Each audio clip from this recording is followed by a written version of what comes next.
Alright, a little early, but that's okay. For once I'm actually ready a little early. Alright, okay, yes, mic is working, excellent. Hello Vulcan, how are you going? But yeah, this is what we're working on tonight. We are going to be assembling Celesque. So yeah, my client for this commission literally just handed this to me today. So we get to assemble it.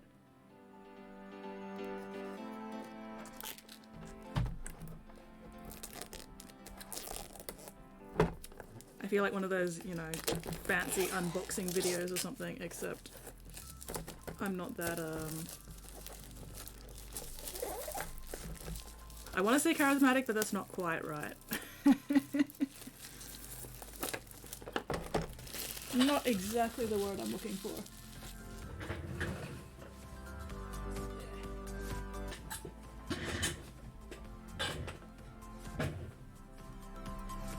There you go. Now you know. It's this funky couple, power couple of the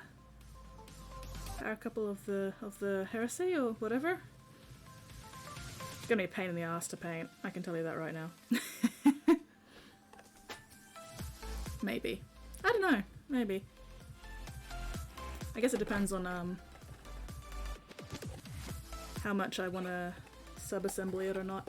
Hello, Weirdling. How are you going? But yeah, tonight we are assembling.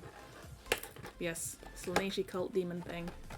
Exactly. Let's see how many pieces are broken. Alright.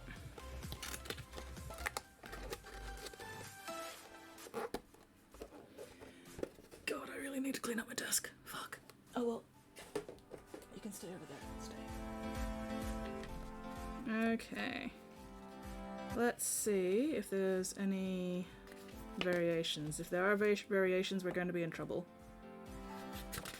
Okay, no variations. The rest of the rulebook is just, well, the rest of the assembly thing is just rules. Okay, cool. That makes life easier. Alright. Alright. Let us get this party started. Excuse me. Clippers. Ah. Yeah, how is everybody going this fine, fabulous fucking Sunday? What are we all up to this weekend? Hopefully this won't take me all stream to assemble and I can do some other stuff. But we'll see. We'll see. Depends how pedantic I get about mold lines.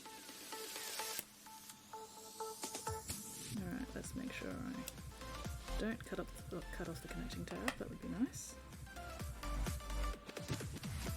Alright, so when I'm doing this, I actually, when I cut pieces out, I leave a little bit of plastic behind. Unless it's on a connecting joint, that won't be seen. But if it's somewhere that will actually be seen later, I leave a little bit of the plastic behind and then I clean that up with a knife. Alright, let's get the first 4 pieces out.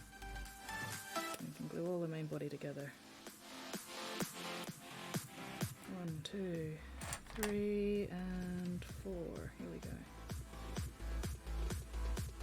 This is gonna be fiddly as fuck, but that's okay.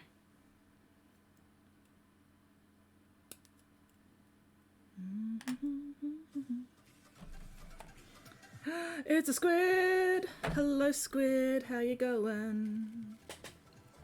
How you doing? Alright, let's see. Actually, how much do I need? Okay, I definitely need to clean that one up first. Wait, do I have the right one? Yes. Okay.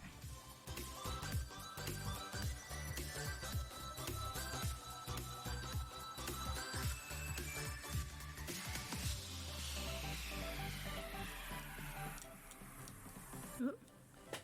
I might need to put my noise cancelling on because there's probably going to be a bit of scraping. Let's make sure my chair's in the right place first. There we go. Anyway, how you going, squid? Give me a moment. Filters, noise suppression. There we go. That should help.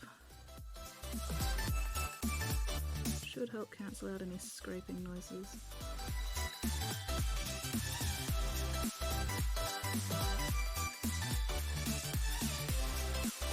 I am doing okay. I can't decide if I'm too hot or too cold at the moment. My body is very confused right now. But other than that, doing alright. Ooh, ooh! My finger is a little less swollen now. Oh, the lights are too bright to show off the bruising properly.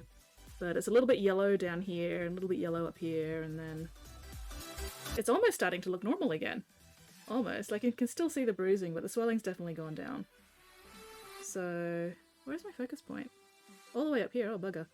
Okay. But yeah, looking better. You can actually see the wrinkles again. Corn counter. Why are you so desperate to see me bleed on stream, Weirdling? I feel like that's very unfriendly of you.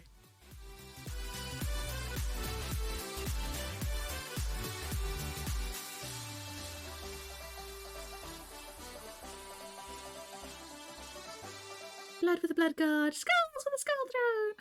Milk for the cornflakes! Okay, I don't have to worry too much about that one, because that's a glue point, as long as it's flat enough that the pieces fit together. There we go. I do have to worry about this one, because that is a painting point, so let's make sure we clean that up properly and smoothly.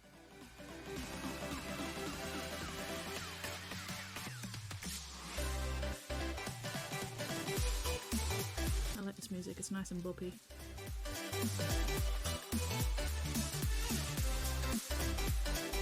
I am never normal. Exactly. Normal is boring. Normal is for people who are boring. Ain't none of us normal here.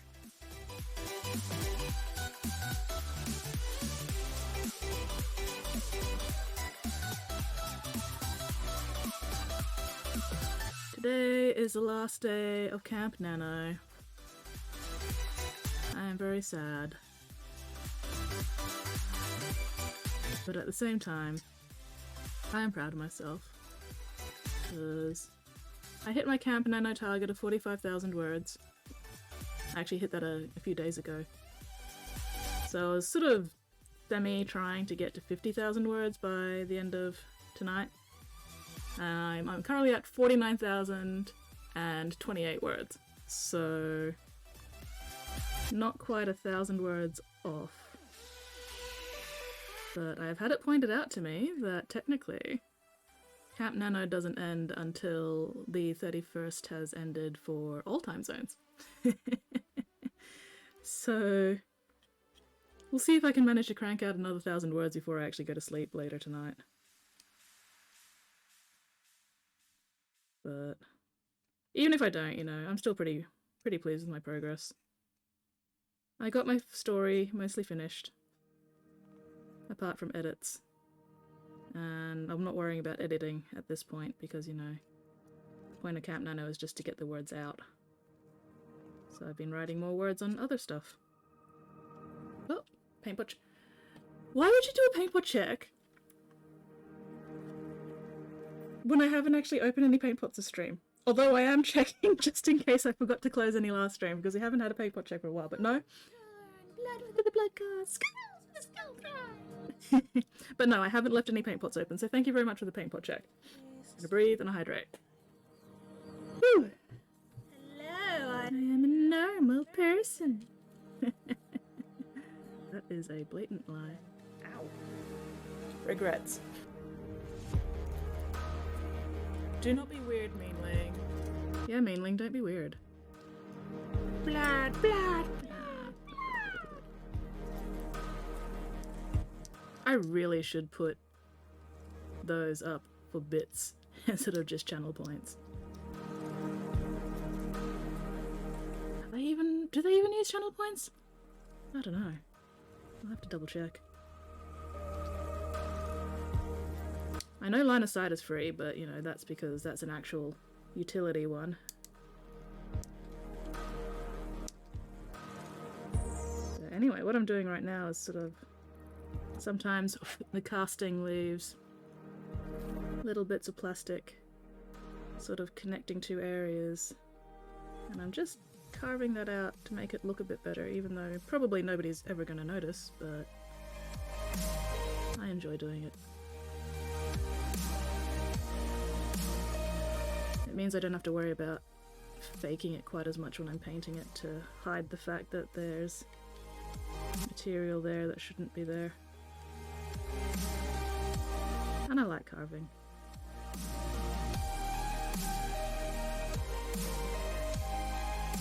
But this is also the kind of thing, this is the reason why it takes me so long to assemble minis usually.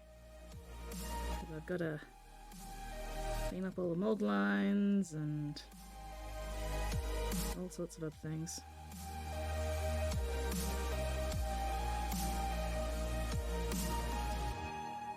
Yes, I could have forgotten to close one, absolutely. Oh, posture check's gonna be interesting tonight, because knife work doesn't let me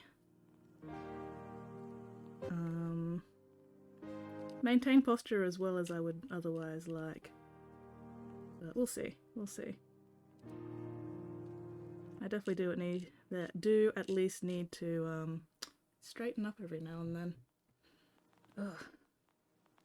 Part of me is cold and part of me is hot, and neither part can reach any kind of compromise. So I'm cold, but I'm also sweating, which is very annoying.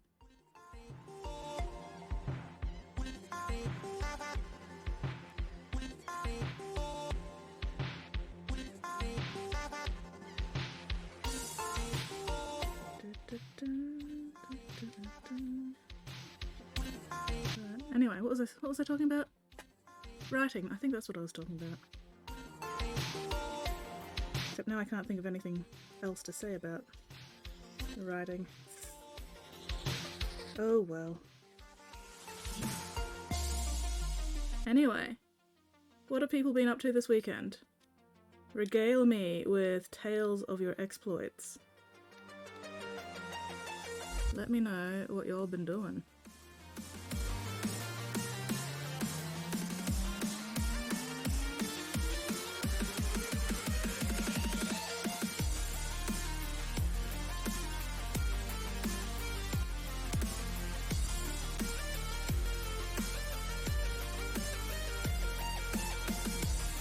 Ugh, mold lines across areas with wrinkles, my beloathed.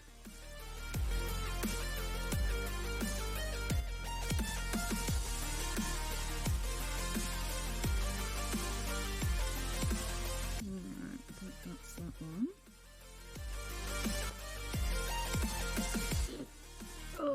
Oh, my neck.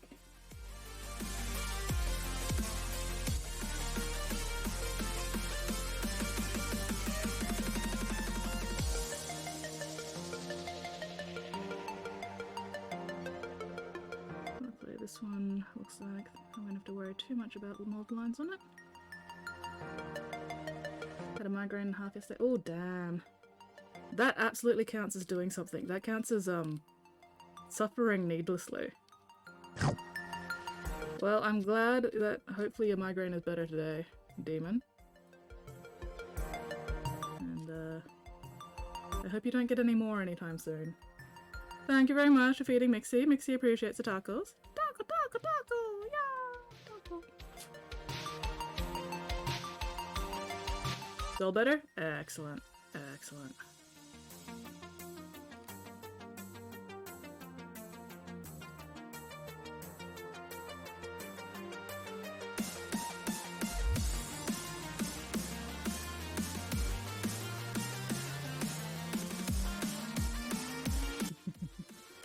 Yeah, no, I'm glad I don't get migraines as far as I know. I can get some pretty nasty headaches sometimes, but I don't think I've ever had an actual migraine. Which I'm very grateful for. You know, that's not something I particularly want to experience at all ever.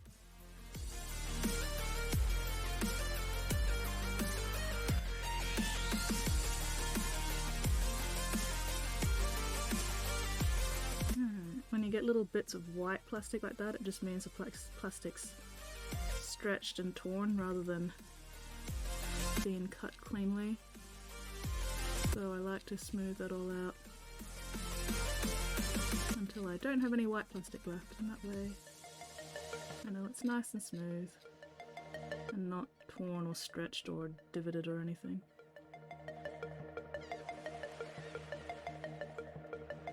Which is why when I'm cutting it out of the sprue, I leave a little bit of the sprue behind so I can make sure that it's cut cleanly off and not just tearing off the piece and then leaving a stupid little divot. Which can happen sometimes if you cut too closely.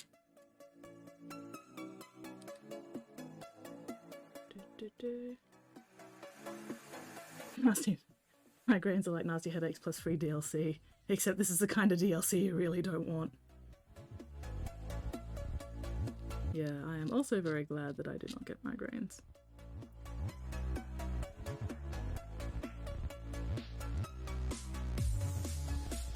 Although, you know, I just got some nausea instead yesterday, which was fun. And by fun I mean goddammit. I actually ended up going to bed at 2 a.m. well, just before 2 a.m. because most of the nausea had sort of passed, but it left a headache and a little bit of nausea, and I was like, you know what, fuck this, I'm just gonna attempt to be unconscious because my head hurts and I can't tell if I'm hungry or about to puke, which is really annoying. So yeah, that was fun.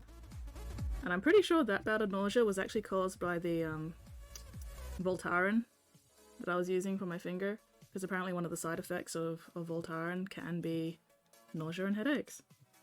I was like, okay. This is where the Emperor's... Holy crap! It's a plushie! Hello plushie, how are you going? What is up with the plushie meister? Welcome in everybody, welcome in. Hello Tayovo? Fingers crossed I pronounced that correctly. Yeah, welcome in. Yes, raid. So yeah, so for anybody who hasn't been here before, g'day. I'm Skits. I customize and paint little plastic man dollies. Right now, tonight, I am assembling Celeste, the Avengeful Alliance, for a commission. The client dropped this mini off literally like 5 hours ago, so I haven't had time to assemble it yet. So I'm doing that now. Yeah. I did? Excellent. Excellent. It's always a challenge trying to figure out how a lot of Twitch names are meant to be pronounced. And I'm not great at pronunciation in the first place. Off to do belated grocery shopping? No worries, plushie. I will take good care of your viewers. Thank you very, very much for that raid. Give Jezebel and Snacky Maxi Popcorn Chicken nose boops for me.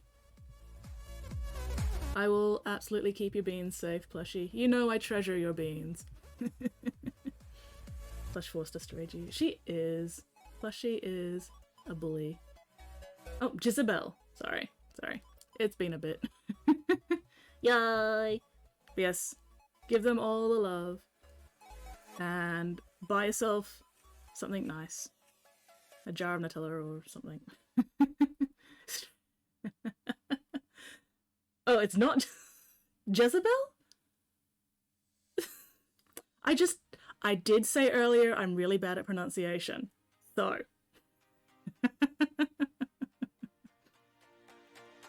That's my excuse and I'm sticking to it. Jarabel! Jarabel, I'm sorry. Give Jarabel apology boops for me for forgetting how to pronounce her name properly. Yeah, and if anybody here isn't yet following Plushie, make sure you go give her a follow. She is quality entertainment. Got lost in my local hobby shop recently. I have a Warhammer set. Oh no.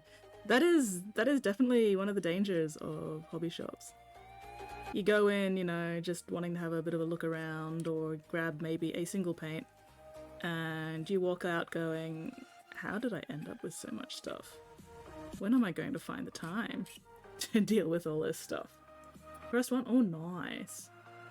Get to pop that that Warhammer cherry, very nice. So, tooth polish. Wait, who am I asking about? Why am I asking about tooth polish? Do I want to know about tooth polish? I'm not sure I want to. Why are we polishing our mouth bones? Anyway. One more piece to clean up and then I can actually start sniffing glue. I mean, gluing things together.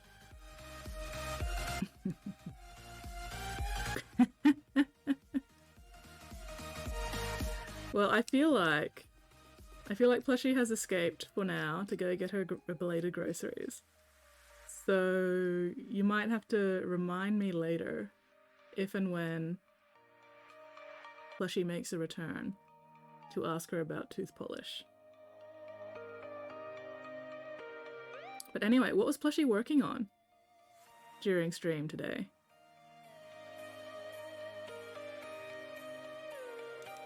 Friends and I wanted to play, now gotta learn. Oh, nice. Trying to embarrass. You can't embarrass Plushie.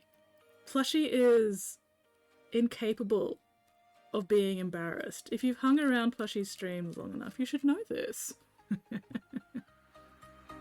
It's part of being Aussie. We don't get embarrassed very easily.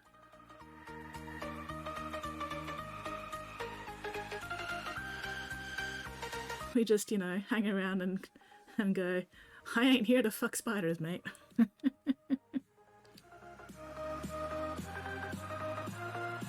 Or maybe I am here to fuck spiders. Who knows? Maybe fuck up spiders. No, I like spiders. Spiders are cool. I get a lot of huntsman spiders in my house, and I'm just like, sup? And they're just like, sup. The mouth bones must be shiny.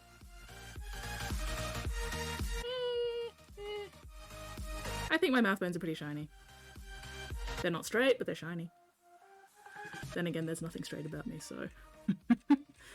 The teeth are just, oh, what's the word? Nope, I've lost track of that sentence. Oh well. If the spiders are consenting. Yes, consent is very important when it comes to spider fucking. Wow, that's not a phrase I ever thought I'd actually say, but here we are. I mean, none of it's a lie. Consent is very important when it comes.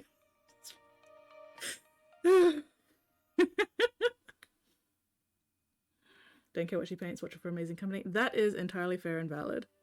That is very, very fair and very, very, very, very valid. Plushie is excellent company. You are the bestest helper, Squid.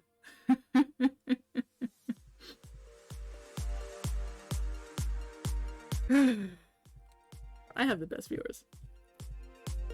Alright, let's see if I need to set my glue on fire tonight. Nope. Excellent. I did not need to set my glue on fire. That is honestly a relief. I have a lot of trouble with getting lighters to actually spark. Alright, so I got that one. Let's just let that dry for a little bit. Actually, let's see if we can fit this in before it dries. Alright, cool. That goes neatly there. Okay, excellent. Let's get that one. Okay, we need glue on that area, and we need glue...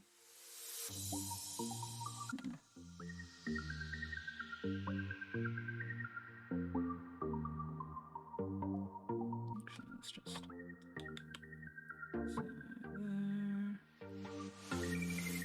So, there...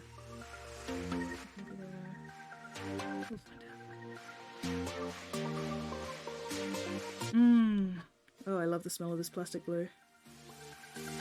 I am not encouraging glue sniffing, but I do really like the smell of this particular plastic glue. The minis I got little pins, but them get it. It's common for the starter boxes For the... Yeah, I think a lot of the starter boxes have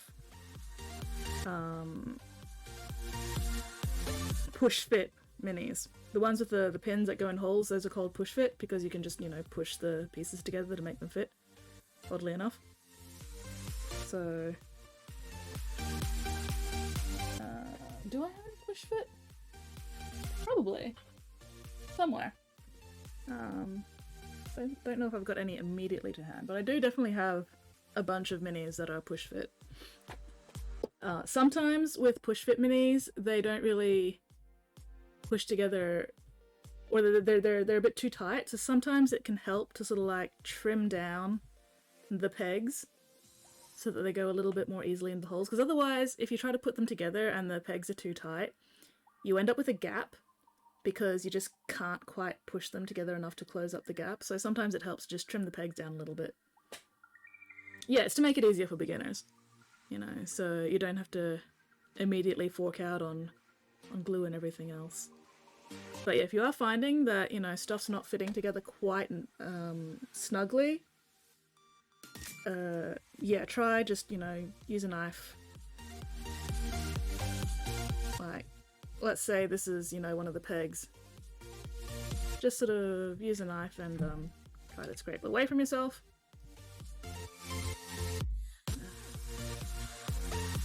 Yeah, I do it towards myself because I'm used to it. But anyway, you can sort of trim the pegs down like this by just scraping off a thin layer all around it. And that can help the pegs fit a little more smoothly into the holes. Pulse check. Oof. Yep. Oh, neck crunch. There we go. Anyway, I was not sniffing glue. I was trying to remember where I need to put glue on this one. Okay. Ow. The annoying part about subluxating my pinky finger is that at the moment I can't use my pinky finger to open my glue pot like I normally do, which is a little irritating, but oh well.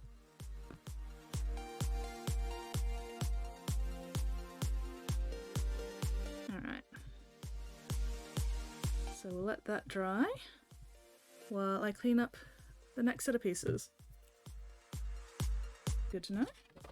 No worries. If you've got any other questions about, you know, assembly stuff, it's actually probably a good good thing that I'm doing assembly tonight rather than painting. You'll get to see some assembly tips. Alright. Oh gosh. Okay, let's get 5 and 6. So hopefully you've got clippers, whether they be, you know, these ones or any other kind of clippers. When you're cutting pieces out, try not to go flush up against the piece because that can tear the plastic and leave little divots behind on the piece. So you can either turn the clippers around so that the flat side is actually away from the piece you're trying to cut out, or you can just, you know, position them a little bit further away to start with. So you want the piece to actually have maybe not that much plastic, but a little bit of the sprue left behind, and then you can clean it up with a knife, because if you try to cut it just with the clippers, the plastic can tear and you end up with these ugly sort of little holes where the sprue connected to the piece because the plastic's torn when you cut it,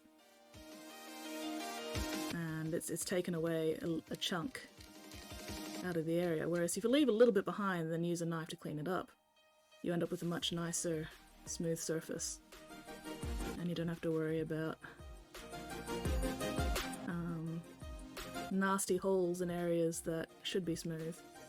It's a little more work, and you don't have to bother with it, you know, if it's just a bunch of like cultists or whatever that you don't really care too much about.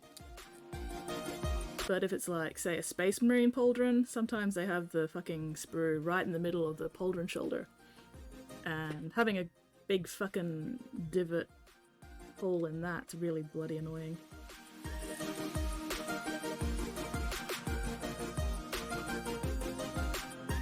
How fast does that glue dry? Depends on the weather, depends on how much you're using, but it should be dry by now, or at least dry enough. It doesn't dry as fast as super glue,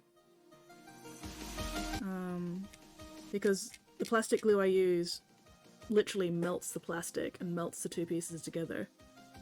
So it's very difficult to pull pieces apart once the glue is fully set. But I could still pull them apart right now if I put a bit of effort into it, because it won't have set 100% just yet. But it's probably set enough that I could, you know, just handle the pieces without having to worry about them coming apart. I really do recommend this specific glue, the Revell Contactor Professional. The applicator is really nice. You do have to clean it out every now and then, it does get clogged occasionally, but it's very nice for precision gluing. And also I think it's one of the best smelling glues out there. But that is not something you really should take into consideration when choosing your glues.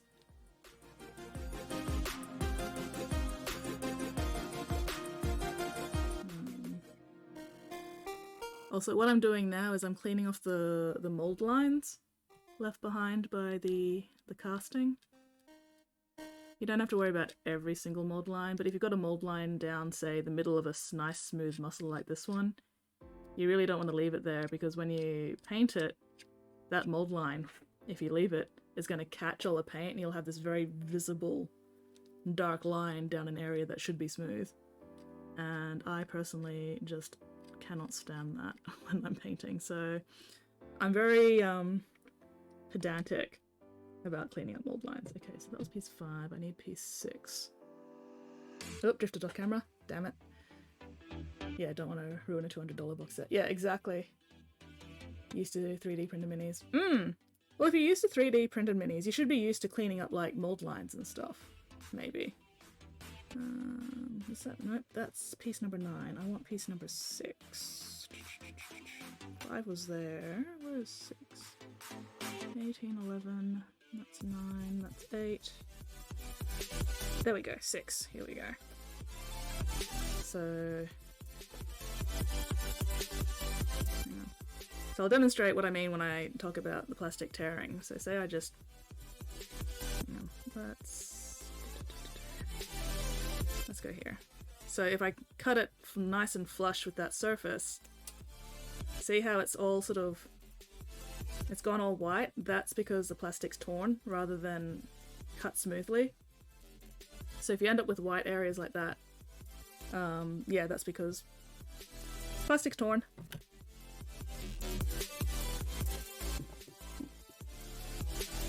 Which is annoying to have to clean up. Anyway. Where is it? There it is. So yeah, that's why I leave just a little bit of the knob behind. Print and resin, no lines, layers. 50 microns! Nice! Very nice. Okay, never mind then.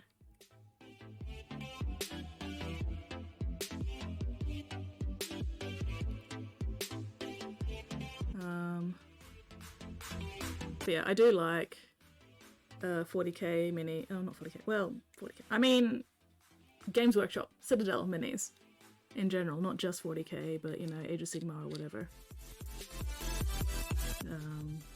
Because they are really nice, well-designed minis for the most part. And over the years, I've gotten better at putting mold lines in places that aren't quite as annoying, usually, but sometimes it can't be helped. So, like, this piece doesn't really have any mold lines I need to worry about at all because they're along the edges instead of right down the middle. So, okay, let's see. Why did you put the picture at that angle where I can't actually see any of the fucking details? But that's okay. That fits together pretty cleanly. There's no real way you can fuck up putting that on the wrong way. Alright, that's good. D&D mini space scene with nice change scenery. Yeah, for sure.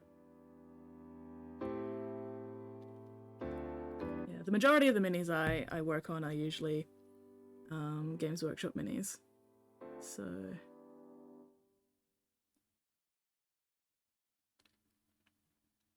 I was going somewhere with that sentence and now I've forgotten.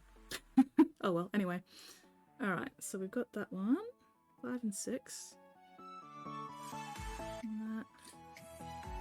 Oh, that fits nicely in there. The question is, do I actually want to glue the arms on? Because painting in there is going to be a bit of an annoyance. But then again, this isn't meant to be a elite quality paint job, just a standard, so... Woo! Excuse me. Woo! Ugh. Anyway, where was I? Where was I? Okay, so that was 5 and 6. Let's go 7 next. 7...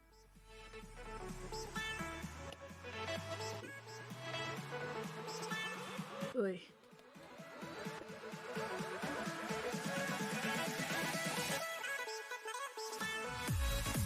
Also, you may have noticed the tray I've got down here.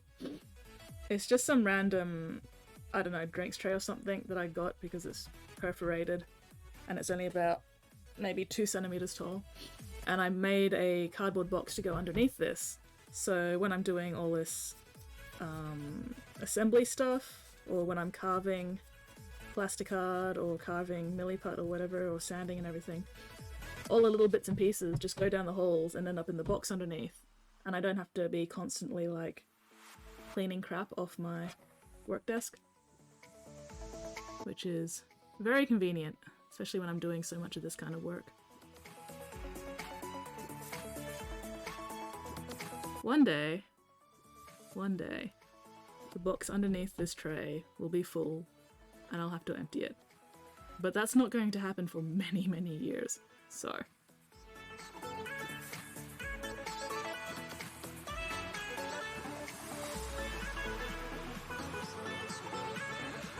Picking up. Let's start it. Yeah. I don't even know what this tray was actually meant to be. I just found it randomly in Kmart when I was looking for... I don't even remember what I was looking for. I was just in Kmart for some reason. And I saw this tray and I went, that's actually going to be really good for exactly this kind of thing. So it was a very fortuitous find. The original color of said tray was not so fortuitous. It was this horrible, horrible kind of beigey, desaturated pink. It was terrible. So I originally spray painted it black, but the black was a bit too dark for the background of my stream, so I re-spray painted it grey, and I think the grey works much better.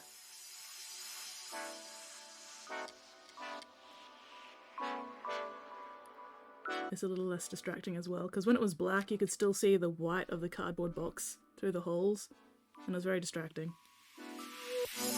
But with it all similar sort of grey-white, it's not quite so bad.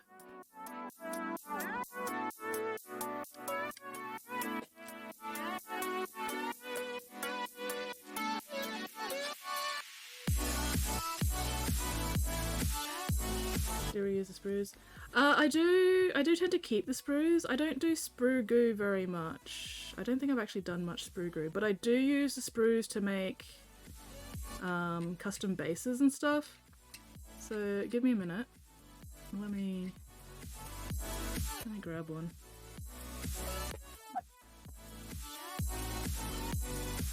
So this is one of the minis for my own army, Thousand Suns. This is magnetized, just so you don't have to worry about it moving around. It's not broken, it's magnetized, it's meant to be like that. But anyway, so this base is actually made out of spare sprue and milliput. So I've built the general sprue, general base shape by gluing down bits of sprue. And then once everything's set in place, I just cover it with a thin layer of milliput to let me, you know, carve it and shape it like actual stone. So, yeah, you can do a lot with spare sprue. Let me grab another one. Oh. This one's also spare sprue base, So that's, you know, one layer of sprue for that bottom step, and then another layer of sprue for that second step, and then a third layer of sprue for the top step. And then again, I've just covered it in a bit of milliput to sculpt in the details. You can see that little bit area there, that's where I was carving down the milliput and hit some of the actual sprue underneath. And then for some reason the primer went weird. I didn't quite prime it right, I don't know why, but oh well. I'm sure it'll still paint fine. So yeah, I'll get around to painting that at some point. I also made the servo skull. I got one of the skulls from the, like, box of skulls that you can get. So, just one of these random little skulls. Probably, let's see. Does it have a jaw? No, it doesn't have a jaw. So probably one of those ones that I have like 86 of. And then I just added crap to it to make it look like a servo skull. I like doing a lot of customization of stuff. It's pretty neat. Thank you. Hello Leroy, how are you going? I like those, might get a box from a D&D campaign. Yeah, yeah. Box of Skulls is fantastic for basing and stuff because there's so many skulls. What's I doing? That's right, I was cleaning this up. Did I finish cleaning this up? I don't think I did. Aha, there we go. Oh, this fucking bullshit detail. How you going, Leroy? What are you up to this fine, fabulous fucking Sunday? How has your weekend been?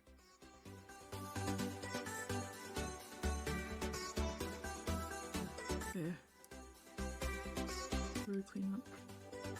But yeah, if you're going to be doing a lot of mini work, I do recommend getting a nice Stanley knife. Like, I really love this Fat Max because it's good. It's got a weight.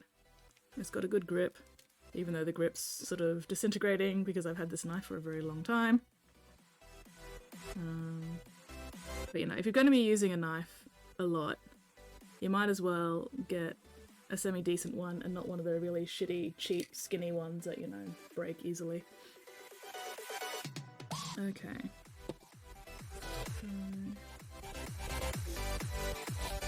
That one. Okay. Oh, it's a two-handed weapon. I'm probably gonna have to glue the arms on and then just have to paint around everything. Oh, that's gonna be annoying. Oh well. Fuck it. I'll glue the arms on. I can probably leave that part off though. Buddy! I took Stanley's... I did. I absolutely stole Stanley's knife. If he wants it back, Stanley can fucking fight me for it.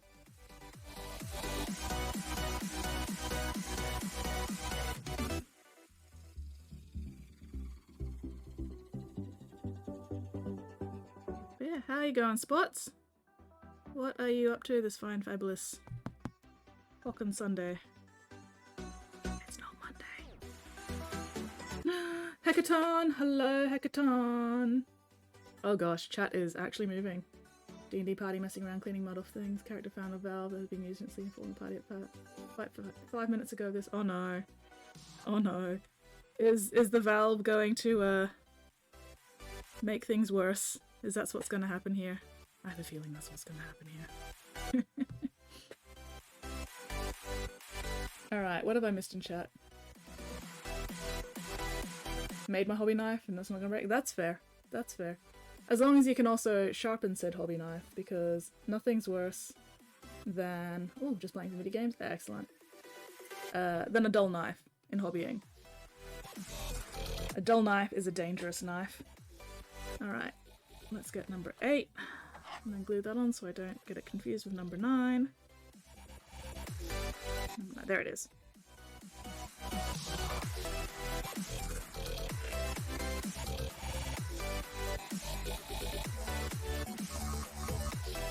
It's the answer. The rest are in the area. I think it's going to affect their now. I mean, how much do you like the rest of your party?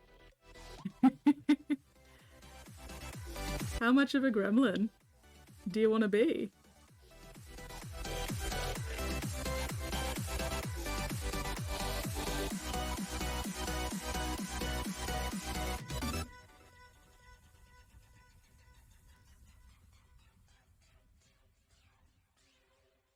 One of the things I like doing when I'm playing D&D or Pathfinder or whatever, and I feel like people are wasting time on the wrong thing, and I want to do something that I think's going to be interesting, but I also, you know, don't want to just hijack whatever's going on. I'll say, my character is going to do this thing unless somebody stops them.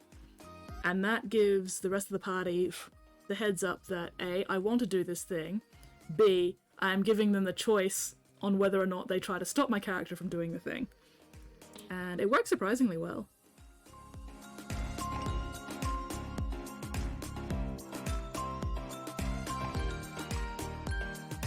Because at least then, you know, I'm not just going, oh, I do the thing without any of the party getting a say in it. But I'm also very clearly letting them know, guys, I want to do this thing. Oh, I'm getting bullied. I'm getting picked on again. It is too early for this. Is this a subtle hint, Spotty, that I should start up Stream Raiders? Well, the best way to introduce the concept Vulcan, oh no, Tyovo, sorry, is to start doing it yourself. Ha! Take that, Spotty, you bully. There we go. Follow my lead. Oh, thank you very much for the follow, Tyovo. Welcome to the Bits Box. Okay, speaking of violence, let's get Stream Raiders started, because apparently Spotty is out for blood. Spotty, you better join this fight. I'm gonna be really sad if you don't join this fight and we get our asses kicked again. Okay, healers, alright.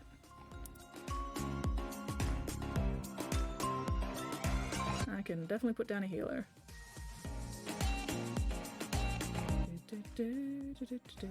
Where is my healer? There she is. My little lady. Isn't she cute? Alright, enemies will be revealed over time. Poop. Oh well, let's start up here then. Let's start up at the top left, work our way down. What could possibly go wrong? Oh, battle plans. Vibin'. Because I do not plan, I just vibe. Anyway. Do I have money? I have a little bit of money. Let's see if there's anything cheap in the store. Vampire scrolls. Da, da, da.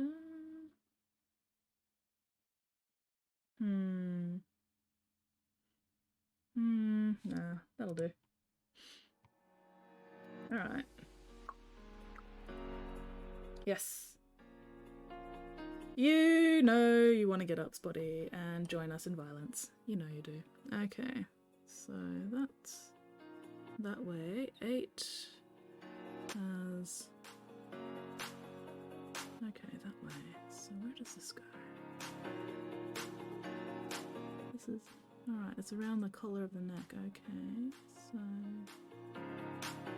Does it... Aha! Okay. So it fits there. Alright, cool.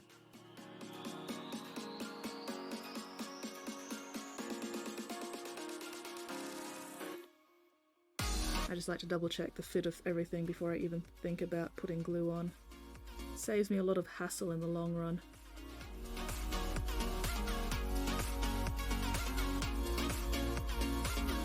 I have fat, fumbly fingers. Okay.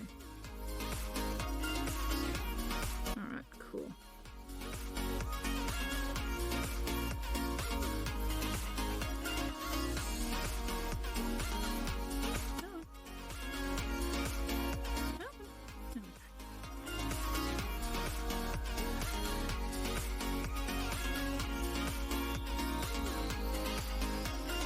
Normally I'd be using my pinky finger to hold that glue lid, but right now my pinky finger is kind of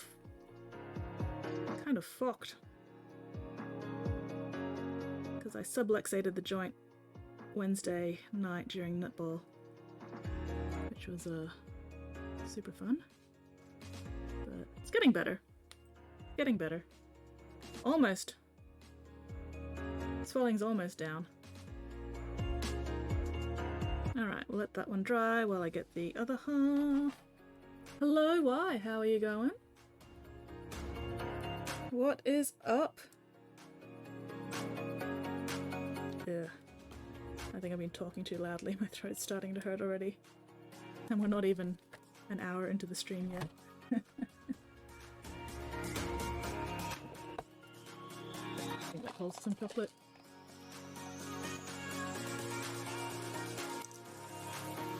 Shit! There it is. Try my hardest to give my players what my first DM never gave my group. Yeah. That's a mood.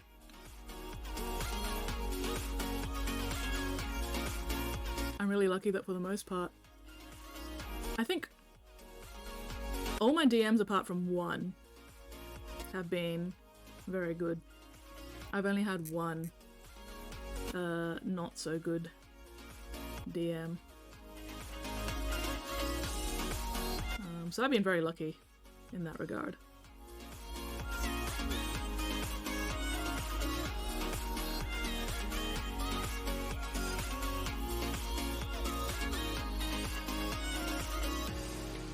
But,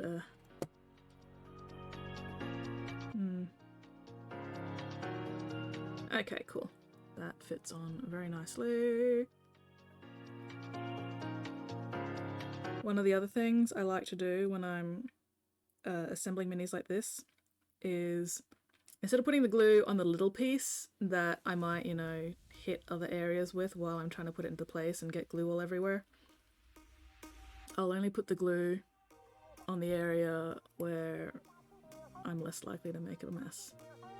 Right, so...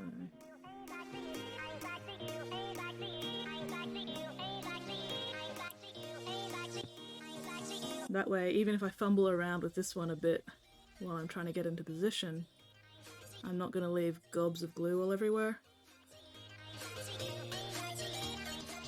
Come on. Come on. There we go.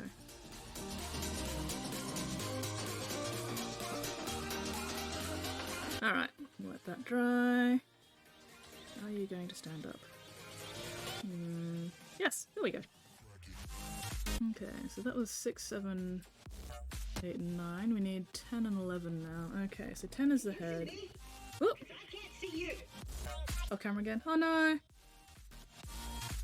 Sorry, was I demonstrating that right? Anyway. Ah! Fucking stay. Okay, where was I?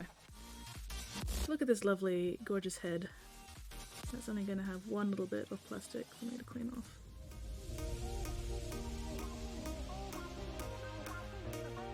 We were all online, never got maps or pics, and we missed in combat. We told swing and a miss rather than describing the action. Oh no.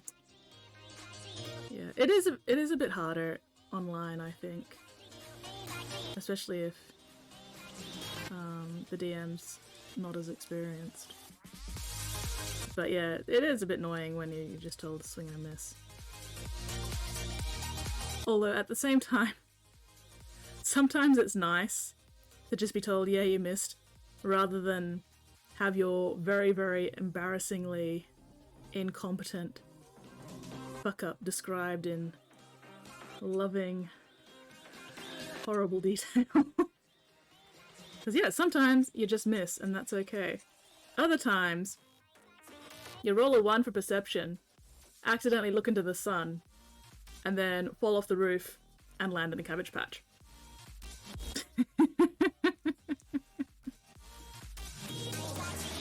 Some days, I just want a simple miss.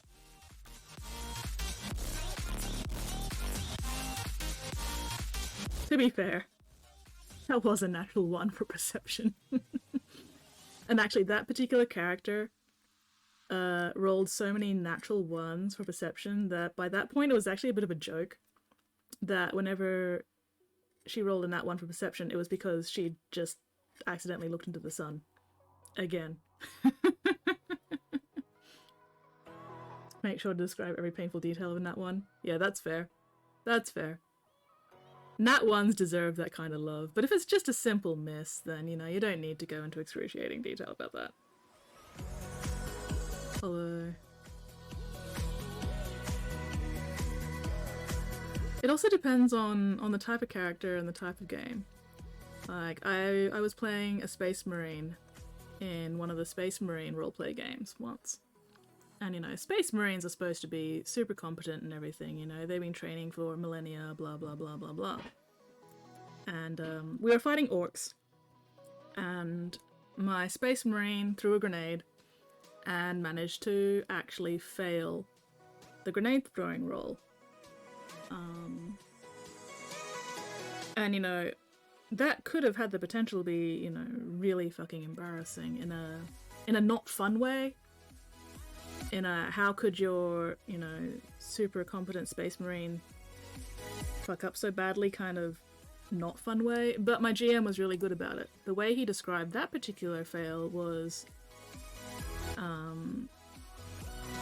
my Space Marine went to throw the grenade, and just as he was going to throw it, one of the orcs accidentally, well, not accidentally, but one of the orcs actually shot the grenade while it was, you know, still in his hand.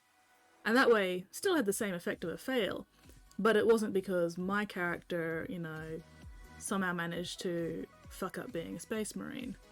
It was a result of the environment. So you still get that bad luck, you know, oh shit, it failed, but it's not in a way that makes your character look, you know, completely fucking incompetent. So that was very nice. I did like that. Yeah. On the other hand, trying to make them feel bad also than that 20. Oh yeah, yeah. There's that as well. You know, but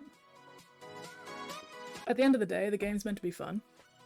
And if your players end up feeling bad because their character's just been having bad dice luck, then that's not fun. Yeah. Oh yeah, yeah. If everything is exactly the same, oh you missed, oh you hit, then yeah, that's absolutely fucking dull as dirt.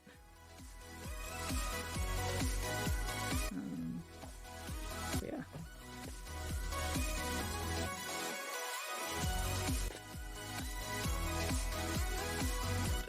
These small fiddly bits are such a pain in the ass to clean up because there's not much to hold on to. And they're fragile and delicate. Like my soul.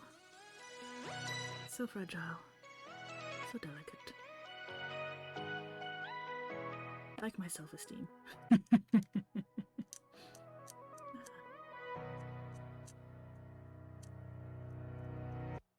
Alright.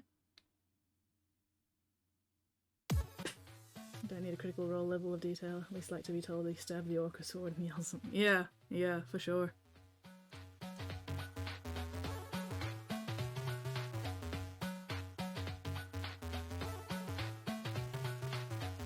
One of the things I like about the older 40k role-playing games, the ones like Black Crusade and Only War and Dark Heresy and all them, they actually come with critical tables.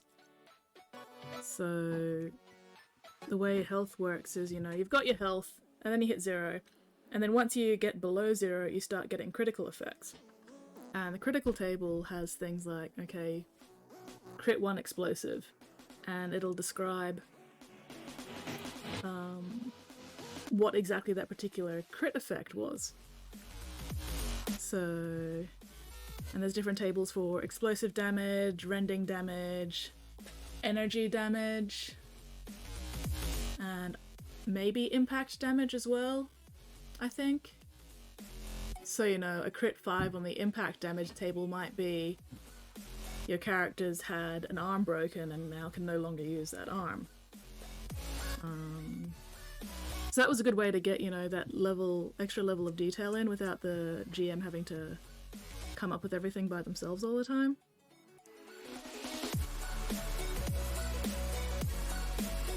And, you know, the higher the crit number, you know, crit 10. Well, crit 10, you're just fucking dead. But, you know, there's a definite difference in impact to the character between, say, crit 1 and crit 6. Yeah, Deathwatch role-playing game is one of the same sort of system as Only War, Dark Heresy, Rogue Trader. Actually, I think Rogue Trader is a little different. Rogue Trader was much earlier. So yeah, Dark Heresy 2, Only War, Deathwatch, which I think Deathwatch was also one of the earlier ones.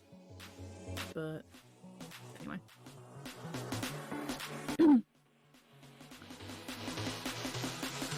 Yeah, like I used to play Warhammer 40k, you know, the tabletop game with the minis, when I first got into 40k. But that was back in 5th edition, and I stopped playing around 6th or 7th edition because I just couldn't keep up with the number of rulebooks.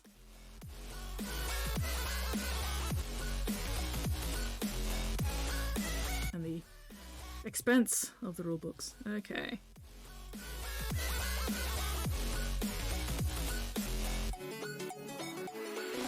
Also, I'd rather just, you know, paint the minis. I'm not really into the wargaming aspect. I'd rather just make my mandaliers look fabulous. Or, you know, make other people's mandaliers look fabulous as well. That also counts.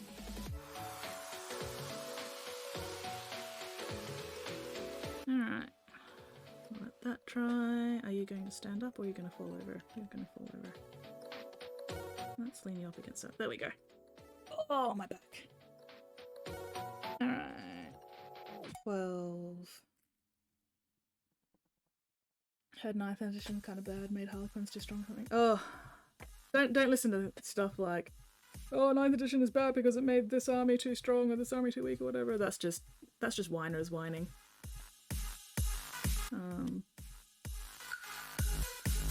There's always going to be people who are like upset with a rules change that either nerfs their army or makes one of their friends' armies too strong or whatever. But I haven't been keeping up with the rules changes since like 6th ed, so I don't know what the state of the game rules-wise is anymore. You might want to start off with Kill Team first, because that's a smaller scale version of 40k. And that might be an easier way to wrap your head around the rules before, you know, getting into the massive battles. Because Kill Team's only, you know, small squads rather than a full army. Yeah, just glad our friends want to hang out and play the game. Exactly, yeah. I think another part of the reason I sort of stopped playing was because I just didn't have time. And most of my friend group, you know, just once we were out of uni, everybody's, you know, doing adult things and time becomes an issue. Which is unfortunate, but oh well.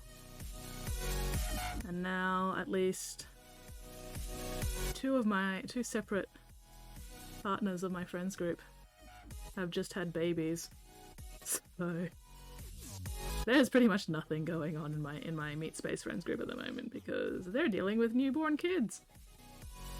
They don't have the time for other stuff. Which is fair, you know.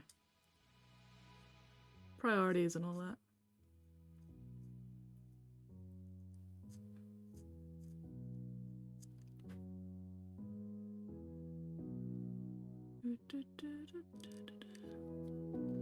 Point out kill team rules, regular rules, not the same at all. Oh, okay, that's fair. Passing schematics played very differently. That's fair. See, like I said, I haven't been keeping up with the rules. Kill team is also better than 40k, so that's good. There's that as well. Then again, that's probably one of those like subjective things. I don't know. Kill team's probably definitely cheaper to get into than 40k, if nothing else. And you don't have to paint like, you know, dozens upon dozens of minis.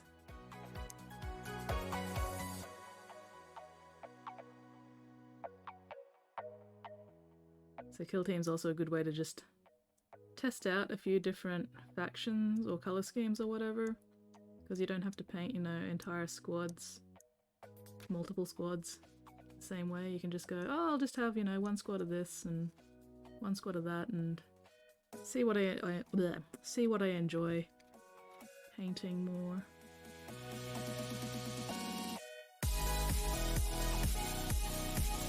I'm just cleaning up a bit of excess plastic around where the hand joins the staff. So sometimes the molds don't quite get all that detail.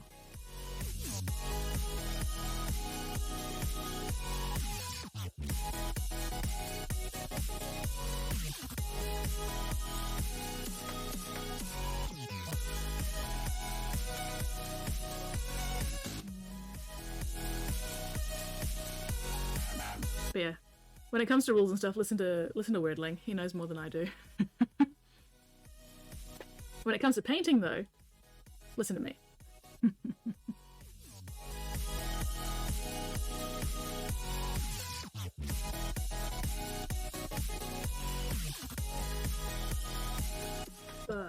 And yeah, it also depends on what you want from a game. If you want the big, epic, you know, full-on armies kind of game, then either 40k or epic Titanicus, whatever the fuck they call it these days. If you just want smaller, quicker, squad-based games, then that's more Kill Team.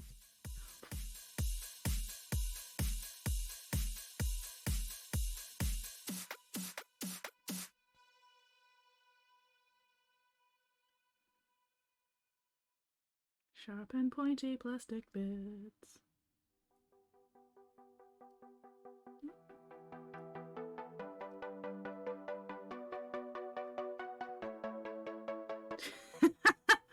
You have taught me nothing, Weirdling. Nothing. Actually, no, that's probably a lie. I just can't remember anything specific that I've learned.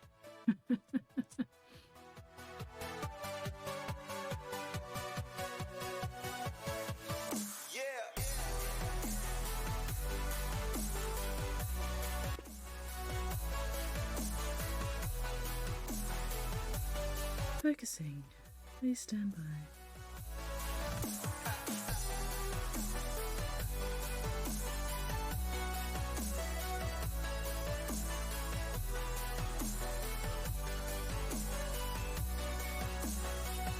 I probably do not need to be this pedantic about the fucking mold lines, and yet here I am. Being this fucking pedantic about the fucking mold lines, because I can.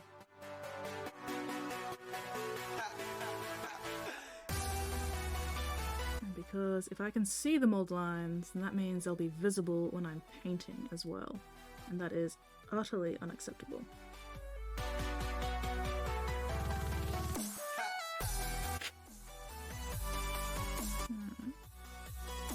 Oh, now I've got to do the mold line down this side of the magic staff. Actually, no, I don't think it's a magic staff. I think it's a very not magic, choppy, cutty staff.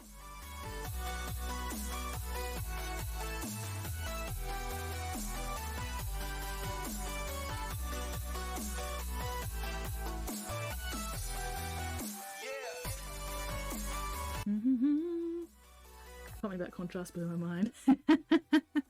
And when I say, when we say that I taught Weirdling about contrast, we're not talking about contrast paints, we're talking about contrast, the colour theory thing. Well, not just colour theory, but you know, the contrast in colours and in light versus shadow and in contrast of textures as well. And just absolutely blew poor Weirdling's mind. He almost cried. Maybe he did cry, I don't know.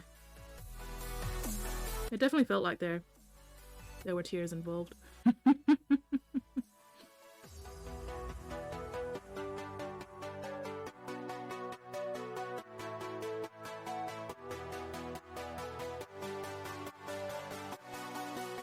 really should do a high contrast mini one day. Like, then again, I did the campfire one. That was pretty high contrast.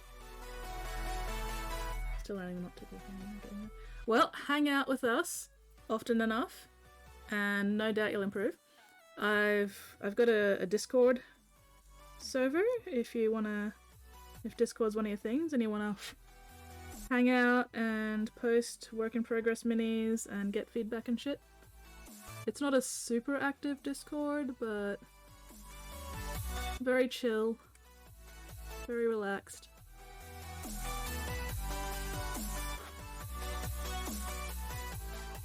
Not trained in art, made sense I didn't know that. Yeah, yeah. Absolutely. And there is so much to learn when it comes to art and painting and color theory and light and shadow theory and blah blah blah blah. There's so much. There is so fucking much. Alright, do I actually want to glue this on? Or do I want to leave it separate painting? How well does that sit? That sits pretty well without gluing. I might just leave that unglued, actually. Okay, so that's the first dude. Now for the chickadee. Lovely, lovely lady, chickadee. Okay, so we need 15, 14, 15, and 16. Alright. Where's 16? Okay, always make sure that you're not accidentally cutting off a joining nub, because every now and then I will accidentally cut off a joining nub because I thought it was just part of the sprue, because I didn't check closely enough, and then I have issues. But oh well. Luckily that hasn't happened too often. After the first time or two you learn to check. Triple check.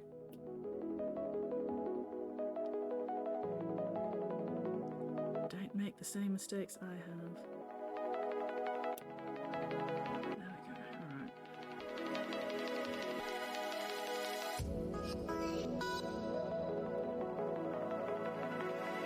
Ah! Fucking camera.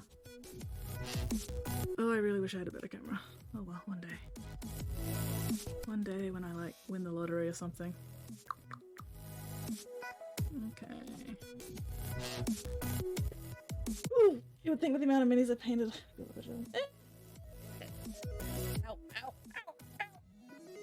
It depends on the intent you have when you're painting minis. If you're just, you know, painting minis simply to get them painted so you've got something nice and colourful to put on the table, then, you know, a lot of practice will help you get faster and stuff. But if you want to actually improve your technique and everything, that's something you've got to actively work towards.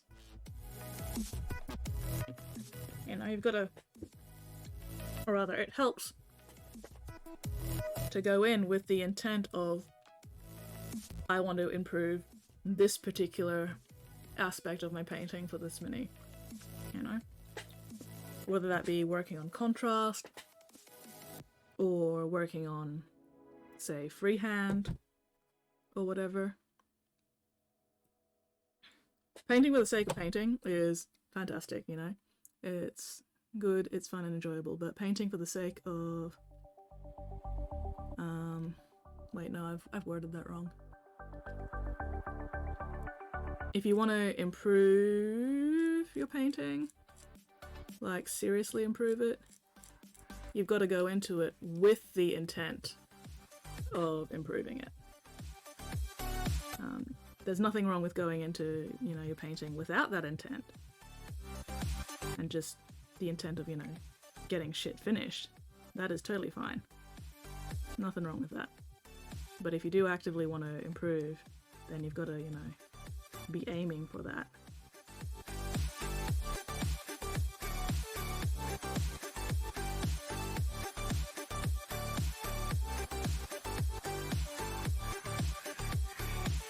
Because otherwise you're like, you know, what am I aiming for?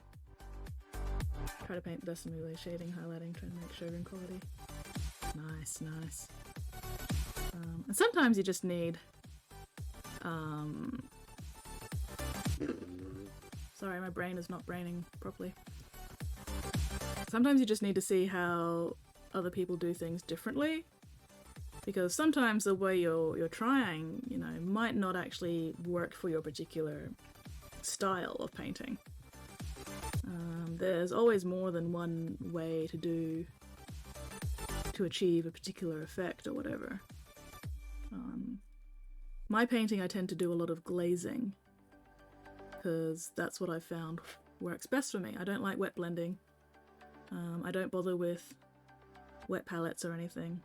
I just glaze multiple translucent layers of paint to get the effects I want, but that's not gonna work for everybody. So it can help to see how other people do things differently and then go, okay, I'm gonna try this different method instead of doing exactly the same thing I've been doing all this time. Let's try something new and see if that fits in my head better. 3 minis just painting having a session.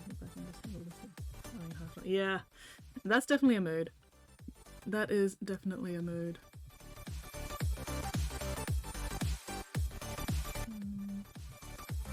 But on the other hand, now that you've used them for their intended purpose, and hopefully don't have to rush them out again anytime soon, you can always just strip them and paint them again. You know, there's nothing saying you can't repaint a mini. And if you've been using regular mini paints, you know, acrylic stuff, isopropyl alcohol is great at stripping paint off minis.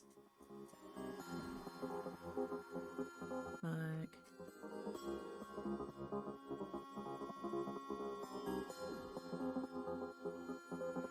trying to learn a little bit of dry brushing. Oof, dry brushing. Dry brushing. If you want to do decent dry brushing really easily, get yourself a bunch of cheap makeup brushes. So, see, where are my other? So I got a cheap ass pack of makeup brushes. The pack of this, including I think at least one, maybe two more brushes that nope, two, maybe three. Anyway, pack of 4 or 5 makeup brushes like this, nice and soft, $2 or something like that, you know, $5 tops. And they make really, really good dry brushing brushes because they're very soft because, you know, they're meant for faces, which helps give you really smooth dry brushing, especially if you do it lightly. Like, check out this guy. Check out his pauldrons specifically. That's all dry brushed. Not the gold, but the blue. The blue blend on the pauldrons and on these things is dry brushing. So that's a kind of really smooth dry brushing you can get using nice soft brushes and a very light touch and not a lot of paint.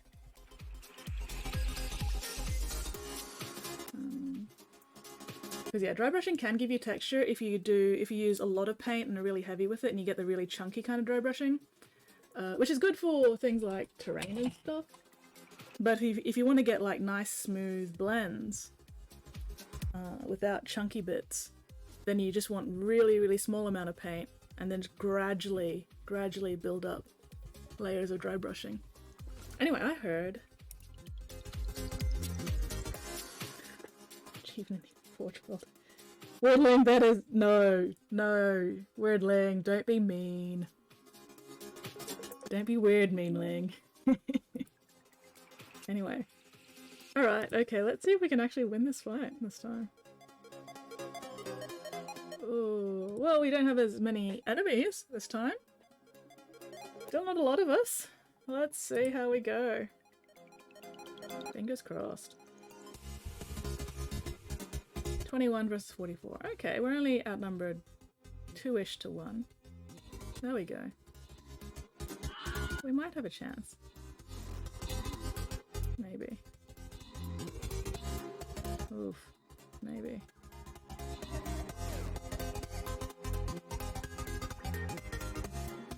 Do not be weird, meanlings. That took you a while.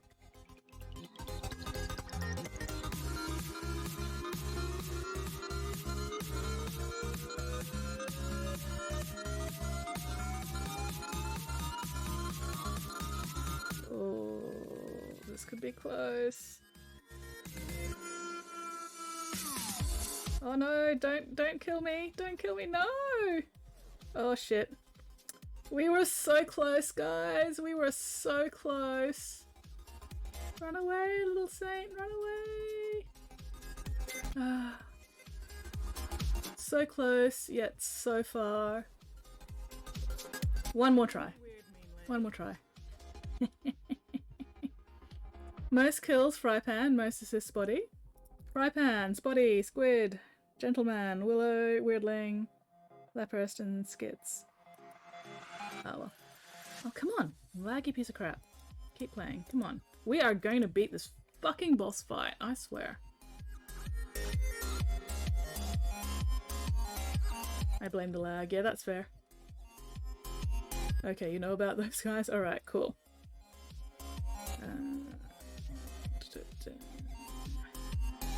Orc Slayers. Maybe my Orc Slayer this time. Alright. Let's make sure we get at least 1 or 2 healers as well. And let's not forget the battle planning. We have a Turkey Lurkey Warbeast. Excellent. Alright, place your units, dear friends.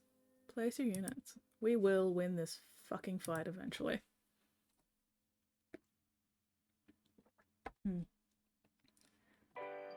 Oh, I've been talking too much. I need a eucalyptus drop. There.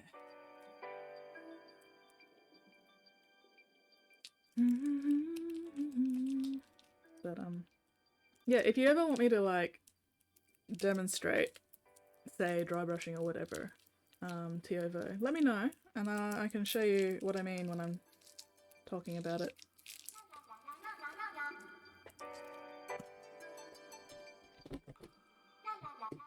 There we go. Alright, where was I? Did I finish cleaning up this one? No, I haven't. There's still fucking more lines.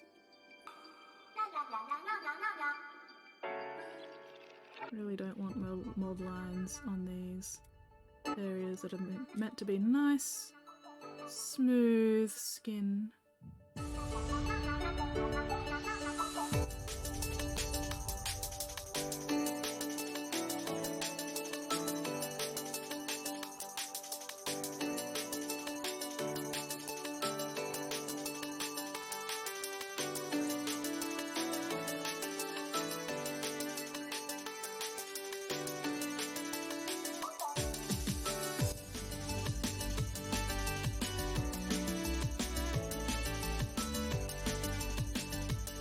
Place the healer, semi-wall. Still, that's better than nothing.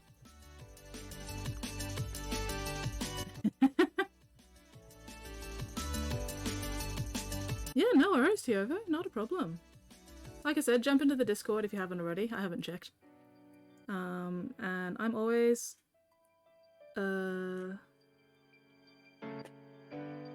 happy. I'm always happy to give feedback and everything. Just make sure you specify that you are actually looking for critique when you post something. Because I don't give critique unless it's specifically asked for. It's just one of those, you know, one of those things I do. Because, you know, sometimes people just want to post this stuff and go, hey, look at the progress I've made. And unasked for critique is not always welcome. So yeah.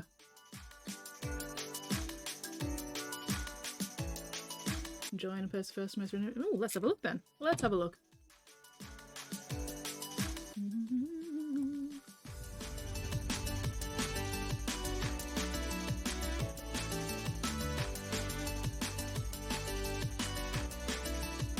Okay, whoop, come inside. I can definitely see the improvement. That's a lot of improvement, man. You have come a long way. Nice. Alright, so I'll give actual critique in the Discord later, rather than on stream, just so you've got it written down. And also so I'm not calling you out on, you know, in public.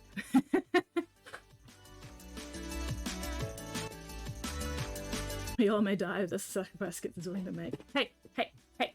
At least I am also on the battlefield dying alongside you all. It's not like I'm not there putting my own flesh and blood on the line as well.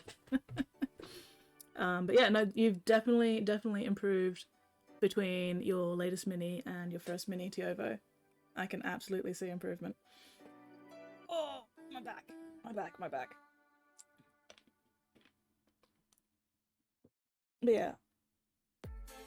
Oof. Whew. Alright, where was I? Cleaning up.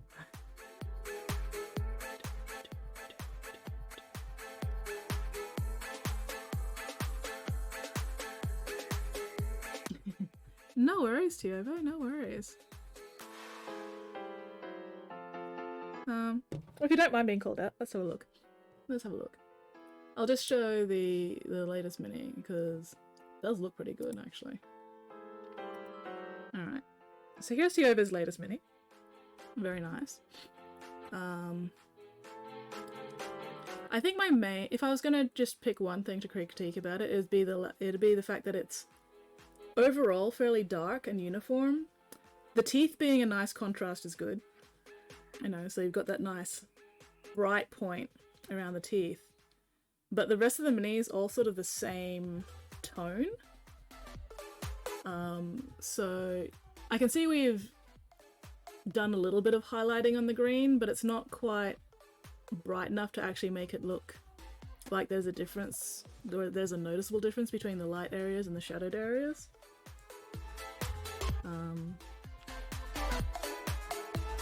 Sorry, trying to speak around my eucalyptus drop. But no, I do really like, I like the teeth. I really like the tongue. But yeah, you need a bit more focus on contrast between light areas and dark areas, especially if it's the same sort of color. I'm trying to think of a good way to do that. Like, you could try, say, one of my favorite things to do is actually shading colors like greens and reds and browns and everything. A lot of colors actually. Shade them with purple. If you use like Druchii Violet, which is one of the Games Workshop shades, which I can't actually show because I've still got the picture up. Give me a sec. So yeah, Druchii Violet's really good for adding depth to your shadows. Been worried about making highlights too bright. No worries, like, especially with minis, it's better to over-exaggerate it because you've got a very small thing that you're trying to make look like a big thing, even though it's a small thing. So it really helps to sort of push and exaggerate things like the contrast, the colours, the textures and everything. Hydrate. And a stretch. And a posture check. Okay, posture check. Hydrate. And a stretch. So, yeah, shade with purple, highlight if you can, when you can, with like yellows and creams and stuff. Especially with green. Green is a good colour to highlight with a little bit of yellow.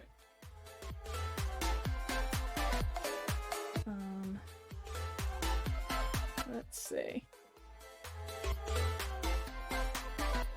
So this is a mini I finished last stream, and talking about highlighting greens with yellows.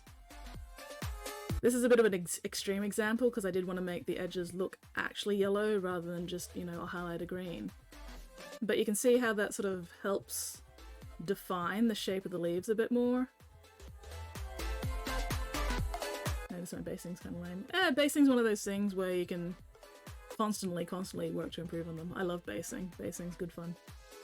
This mini came with this base though, so... anyway. What was I saying?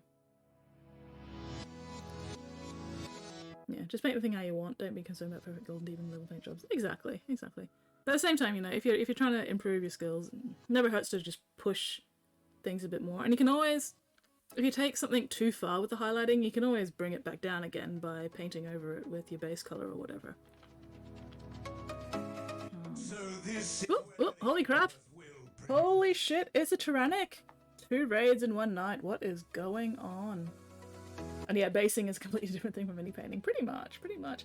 Tyrannic, how are you going, mate? Long time no see. What have you been up to tonight? How was your stream? What were you working on?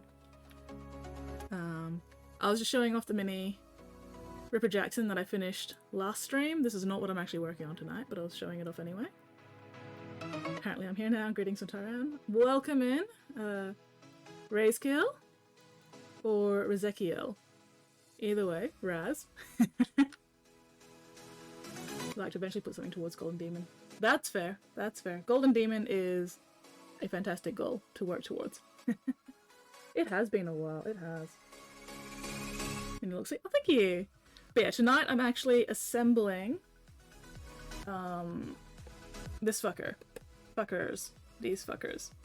So I'm putting these together for a commission at the moment. The client dropped this mini off with me earlier this afternoon, which is why I didn't get to assemble it before the stream, but that's okay. Anyway, oh, thank you very much for the follow, Raz. Welcome to the Bits box.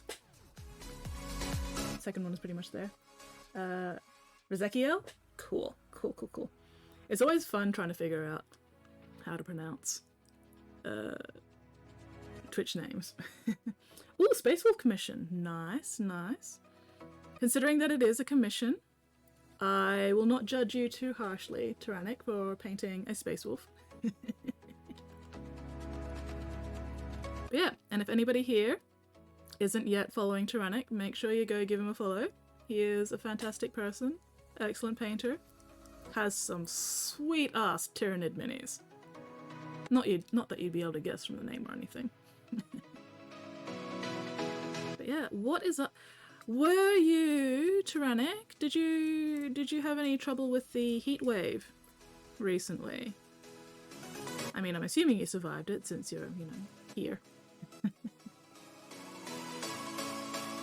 Oh no, Raz. Are you a Space Wolf player? Oh no. Oh, we're gonna have to fight. My main army is Thousand Suns. But that's okay. I won't hold it against you.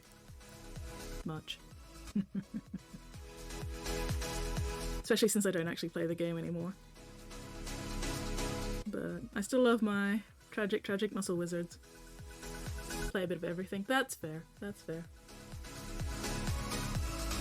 The mini sitting on my shelf won't look good since I sit right above my PC. Gotta look at them all the time. Yeah, that is fair and valid. It was hot, I fared well. Massage room has aircon. Oh, nice. Wait, why are we putting money on me? Top 10 painting tips, Golden Demon Wisdom.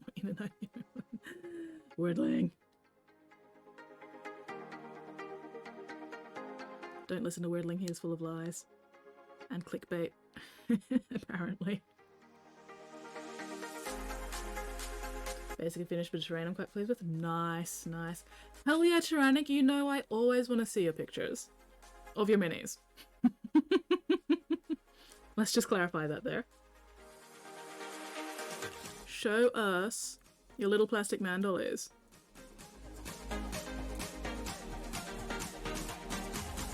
Oh, because I just said we have to fight. Yeah, that's fair. Because of the lag and the fact that I have like 0 brain cells, I will say something and I'll forget I've said it. And then by the time I see a response in chat, I've completely forgotten what the response is actually in response to. Don't like doing things half-assed, want to be the best I can do at the time. That is entirely fair and valid. I'm also the same way, honestly. Which is why I'm spending so much time cleaning off mold lines. Because I'm just like that. Oh, that's a lovely looking wolf. He would make an excellent looking corpse. Probably squash you. You'd have to catch me before you could squash me. And I play a lot of netball, so good luck catching me. But yeah, that's fucking sweet as hell. Hell yeah. I mean, he'd look better as a corpse on the base of one of my Thousand Suns, but very nice. Ooh, a little bit too big, but yeah. I love the skull on the top of your holder there as well. Alright. He's got a birdie friend. That's so cool. And then the arse. Always gotta show off the arse of your mini. Otherwise, what even is the point? Ooh, excuse me. That is coming along very nicely, man. Excellent work. Give me one brain cell, give it back. You're gonna have to remind me, Squid, to give you back your brain cell, because otherwise I will forget. Or I'll just lose it. A sport in which you're not allowed to move. Hey, there is plenty of movement in netball, okay? As long as I don't have the ball, I can move as much as I want. So, as long as nobody throws the ball to me, I'm good.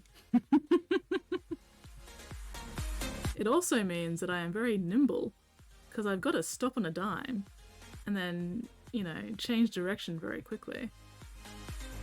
So, like I said, good luck catching me.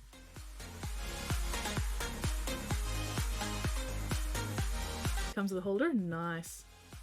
Yeah.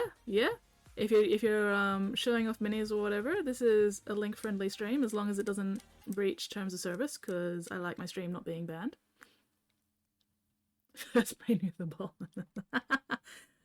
You'd be surprised at how often hitting me in the head with a ball doesn't actually stop me. I've been hit in the head so many times during netball, and it doesn't stop me. Speaking of netball injuries, what, about a month and a half ago, one of the blokes in netball broke his finger on my forearm, which was not great. I had a lovely lump and an impressive bruise for about a week, maybe 2 weeks. And last I saw, that dude still had his finger in a brace. What doesn't stop you makes you stronger. Exactly. Oh, here we go. Let's have a look. And then just this Wednesday. Hang on, Ooh, excellent. Oh, I love that blood. I have the mightiest fucking bones. I drink so much milk, my bones are like adamantine. Played a whole water polo match with a concussion. I don't think I've ever played with a concussion because I've never gotten a concussion in netball that I'm aware of. Very important caveat there, that I'm aware of. But no, that looks very cool, man. I love the storytelling you've got there. Poor bloke's lost his head. And a little bit of blood on the grass, very nice. I do like that. Excellent. More recently, Wednesday this week actually, I this miserable being half drowned and confused. Oof, yeah, I can imagine. But no, this Wednesday I actually subluxated that joint during the first half of my first netball game of Wednesday night. So you can still, comparatively, you can still see, you know, it's a little bit bruised. The swelling's mostly gone down now. I can almost fully bend it again. But yeah, so subluxated that knuckle. It was full on like this rather than, you know, that. And when I noticed it, because at first I didn't realize what had happened. I jam my fingers so often in netball I don't register pain in my fingers anymore, apparently.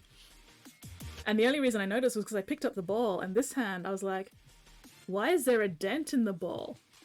So I'm looking at the ball going, where's this fucking dent? And it's not until I rotate the ball and this hand is facing upwards like this, that's when I notice that my finger is bent, you know, this way.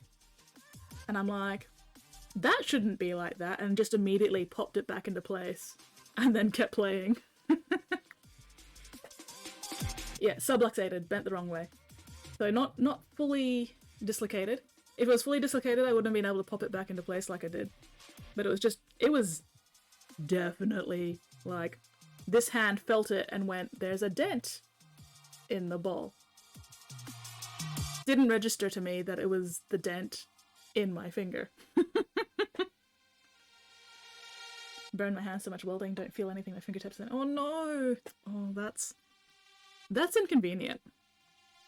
Especially with mini stuff, because a lot of my mini working, I use my fingertips to actually feel if there's like a seam that I haven't smoothed over properly or anything. So not being able to feel anything with my fingertips would be really fucking inconvenient.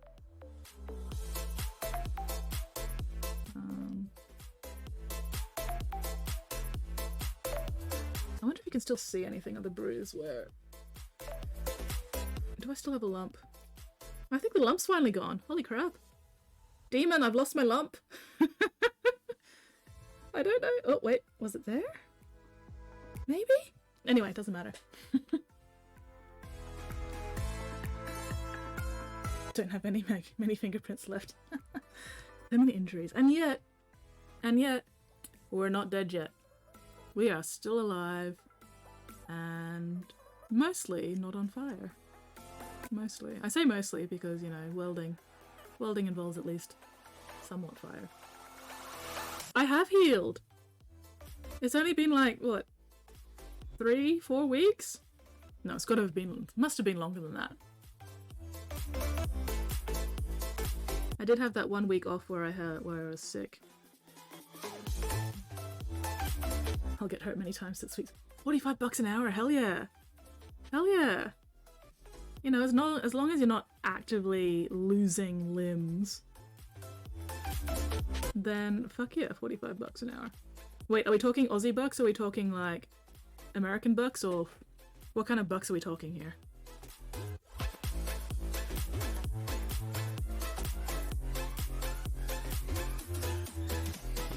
That happened. Wrapped in paper, went to the company first aid base. I got a mayonnaise. So stupid pains. Oh yeah, sorry. If I say demon, I mean squid. People having different names on different platforms confuses the fuck out of me. I am not a clever man.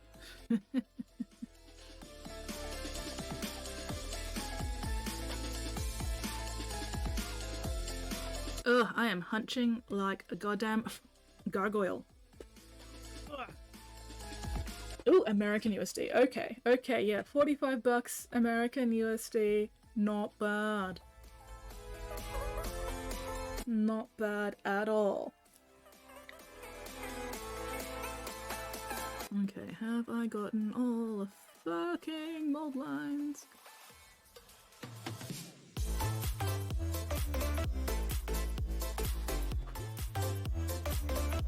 I think I've done those two pieces. Yes, I've done those two pieces. This piece I need to do still. Ugh! Keep getting sidetracked. But yeah. I was once carving wood with my dad's rusty old pocket knife, and the pocket knife slipped and I sliced into this thumb. And I think I got about halfway through, probably about there, before the resistance from the thumbnail stopped the knife. Hasn't even scarred. Granted, this was like 25 years ago, give or take. But yeah, it didn't actually cut the full tip off because it stopped halfway.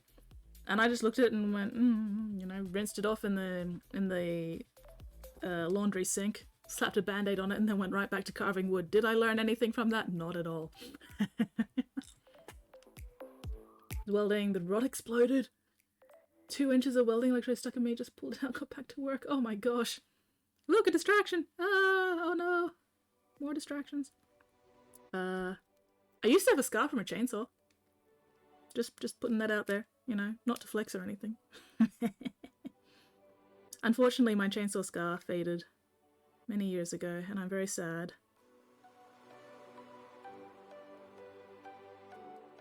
But, oh well. I still get to say that I used to have a scar from a chainsaw. That's pretty cool.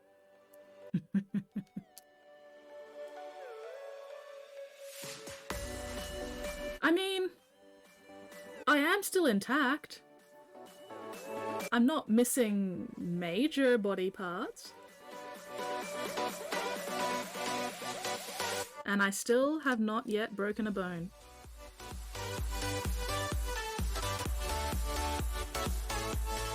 You also get hurt blacksmithing. Too many hobbies. TIG rod about a Thor foot inch in both fires. Oof, dang. Dang. When I was about, what, 2.5-ish? I dropped an axe on my big toe. I've still got the scar from that.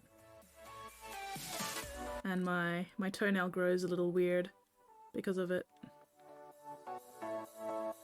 One half of my toenail is thicker than the other half. And it lines up pretty much perfectly with the scar from me dropping the axe on my toe.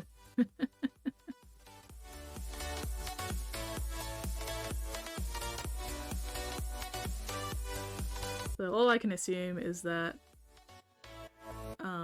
the axe sort of scarred the bone, so the bone grows the toenail funky there. Or something, I don't know.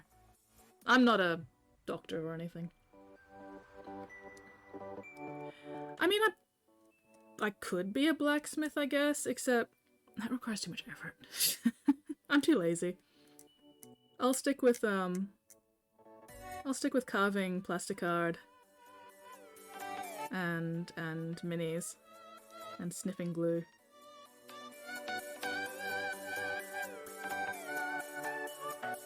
I do like carving though. I love carving.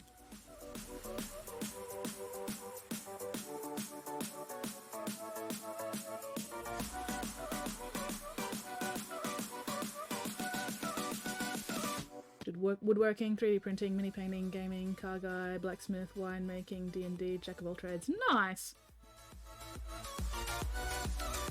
Hit my leg on fire with an angle grinder.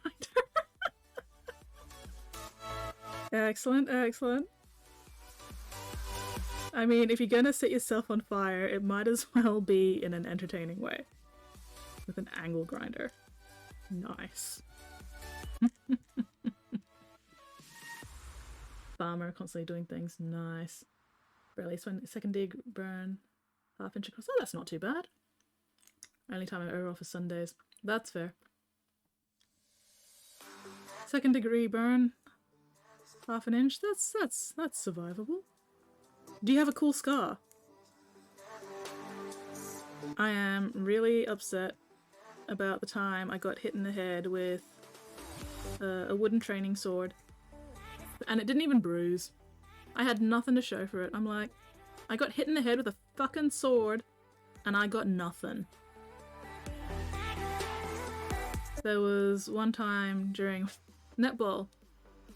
Well, actually, it was over a 3-week period of netball. I got hit in the head 6 separate times in 6 different places. 2 of the hits were within 5 minutes of each other. And not a single one left any kind of mark. I didn't bruise, I didn't get a swollen lip, I didn't get a black eye, I didn't get, you know, a blood nose or anything. 6 hits to the face and nothing to show for it. It was really disappointing. And to make it worse, in that same 3-week period, I was cutting out the pieces of a Space Marine. And I cut out one of the Space Marine's arms from the sprue, and this Space Marine arm flew up out of the sprue and also punched me in the face. And I'm like, the fuck? What is up with this month and things hitting me in the fucking face? So frustrating. If I'm gonna cop that much cranial trauma, I want something to show for it, you know? I want something I can show off and go, look at all this damage I've been copping to the fucking face. But I got nothing. Not a single one of the hits got past my damage resistance. It's ridiculous.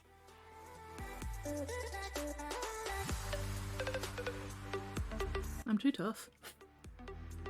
I'm just... DC's too high. That's all I can come up with.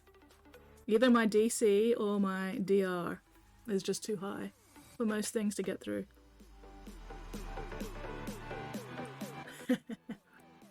Being on fire is going to happen whenever sparks fly, that's fair. Got my shin, got split to the bone. Went to Disneyland the next day. Hell yeah! I mean, it's not like there's much there on a shin, apart from bone, so... Alright, let's see... This one...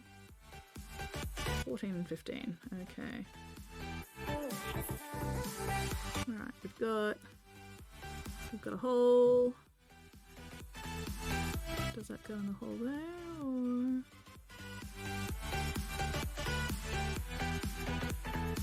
Okay, so that does go that way.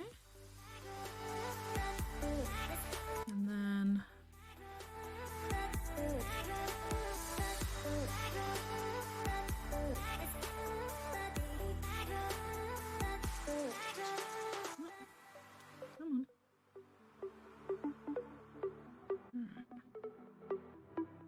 I do not have enough fingers for this.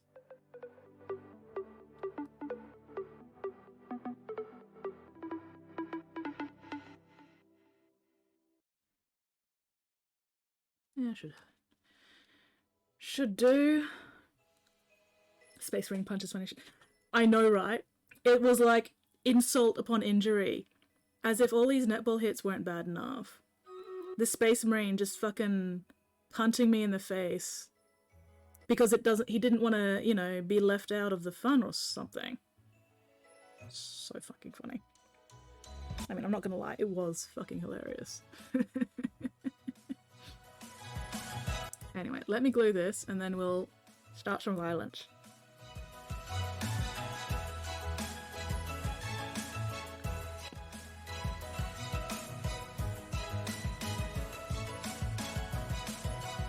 Come on. Alright, there we go.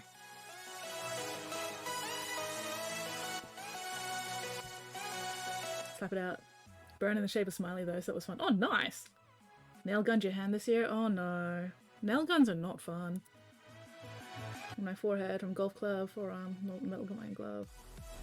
Wrist from my grinder wheel tried to kill me. Rod exploding, chest from another grinder wheel, on a palm from shot piece.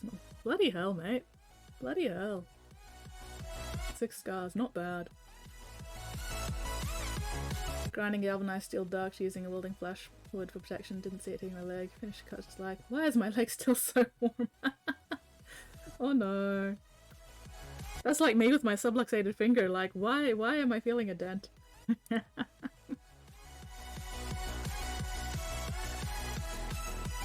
Alright, okay. 28 of us. Are we gonna survive this one? One on my wrist nearly killed me to some kind of honest bed. Oh damn, dude. Luckily a small nail gun. Oh, that's alright then. That's alright. As long as it's not a big nail gun, I'm sure that's... I have a scar on my cheek from where I had to get a tumor cut out. I have a big scar on my left shoulder where I had to get a potentially, not yet, but potentially future sun cancerous mole cut out. That was a big one. That one looked like somebody had taken a full-on ice cream scoop size chunk out of my arm. That was fun. I don't like cutoff wheels at all. Yeah, that's fair. That's fair and valid. Most kills, me. Hell yeah. Most assists, Squid. There you go, Squid. Your healer saved the day. Me, Squid, Weirdling, Spotty, Willow, Gentleman, Frypan, Vulcan, Light, and Marie. Great success. Fuck, did it hurt the arrow and they pulled it out? Oh, I know, right? Weirdling and Squid, congratulations on your prizes. Great success, great success. We finally beat that fucking boss. Excellent. Time for the next map. Come on, you laggy piece of shit. Laggy.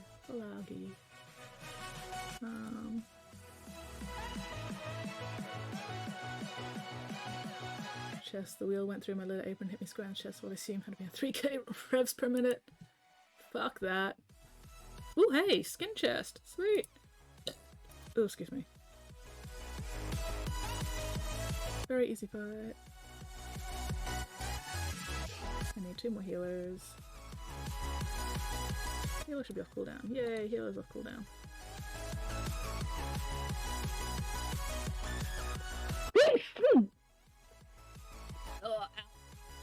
Oh, my spine!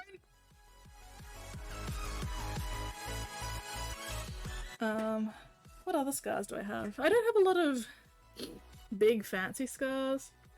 Apart from the tumor and the sun cancer one. Oh, I also got 3 more moles cut out of the back of my neck, but I think the scars from them have mostly faded, which is a bit disappointing. Alright, let's not forget the battle planning. We vibe here. Maybe you should tone it down a bit. Then again, what doesn't kill you only makes you stronger, right? And you're not dead yet. Somebody please stop Tiovo, he's gotten too strong. Anyway, alright. The glue should be dry enough there that I can put this one in now, hopefully.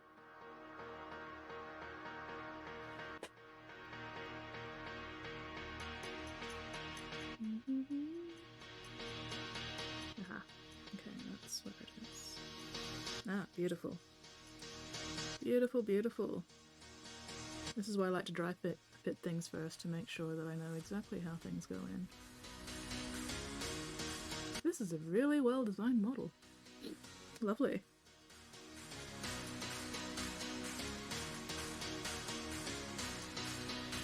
Come on. There we go.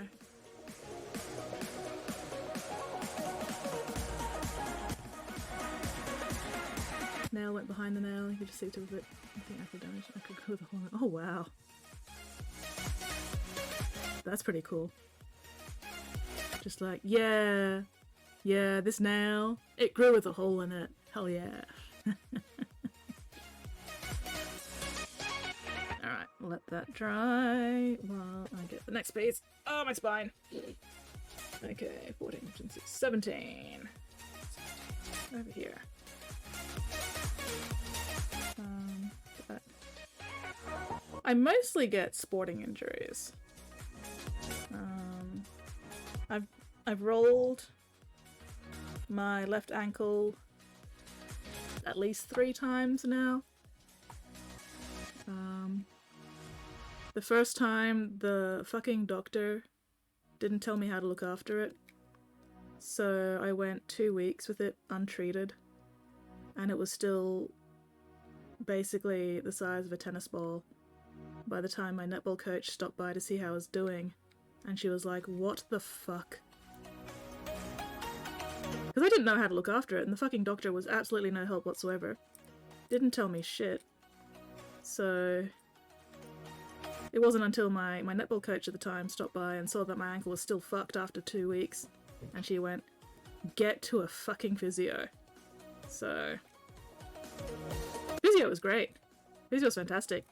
First thing physio had to do was start squeezing the swelling out of my ankle because it had been there for so long. That was fun. Luckily for both myself and the physio, I start laughing when something hurts. So she's just there, you know, doing her thing, squeezing the swelling out of my fucked up ankle, and I'm just laughing. And she's like, "This is fantastic." I also make high-pitched squeaky noises sometimes, which I will not demonstrate on stream. But my physio found my appointments highly entertaining, which I was okay with. Favorite one when I had like the worst kind of pneumonia. School sent a truant officer to my house, took me, and I was just like dying on the couch drinking a Capri Sun. They full on sent a truancy officer to your house. Oh my god. And what, did your parents just not tell them that you had pneumonia? What was going on? Were your parents even aware that you had pneumonia? I'm so confused. Last week or so, nail is completely normal again. Nice! Make weird noises at physio too. Excellent, excellent.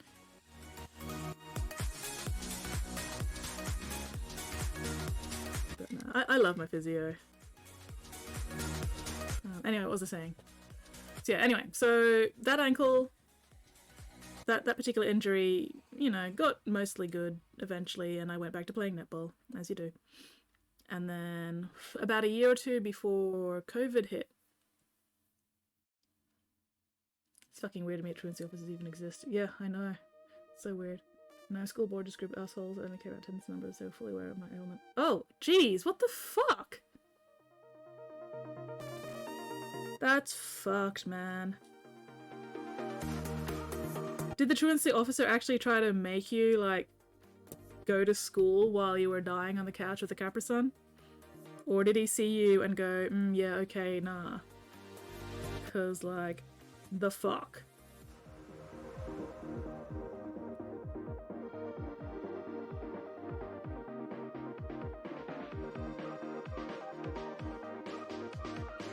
Okay, cool.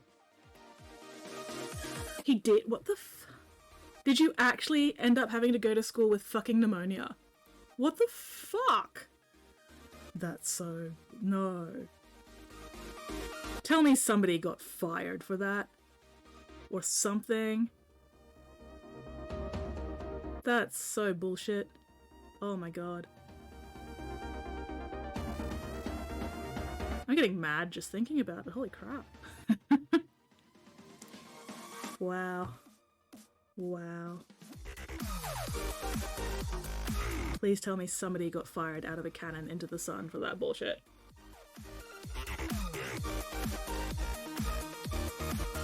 Alright, number 18. We got the booby plate. Where's the booby plate? There it is. Because it's not a proper Slaaneshi demon without some booby plate. Told his ass to fuck right. Oh, excellent. Excellent. I hope you coughed on him.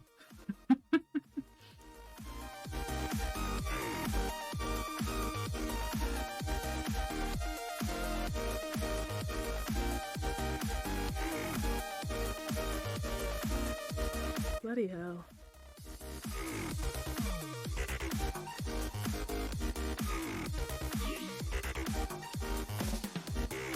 Fed into the wood chipper feet first. Wood chipper leaves too much evidence, mate. Feed him to the pigs. They won't leave anything behind.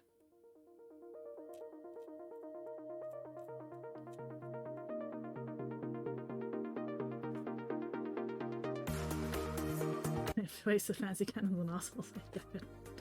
That's fair. Yeah, exactly. Pigs will remove all evidence. Wood chippers! Wood chippers, you've got to fucking clean them! Nah. Wood chippers are way too much DNA evidence. Bad idea. Bad plan. Just straight up feed them to the pigs and you don't have to worry about them anymore. I say, jokingly, this is what I look like when I'm joking.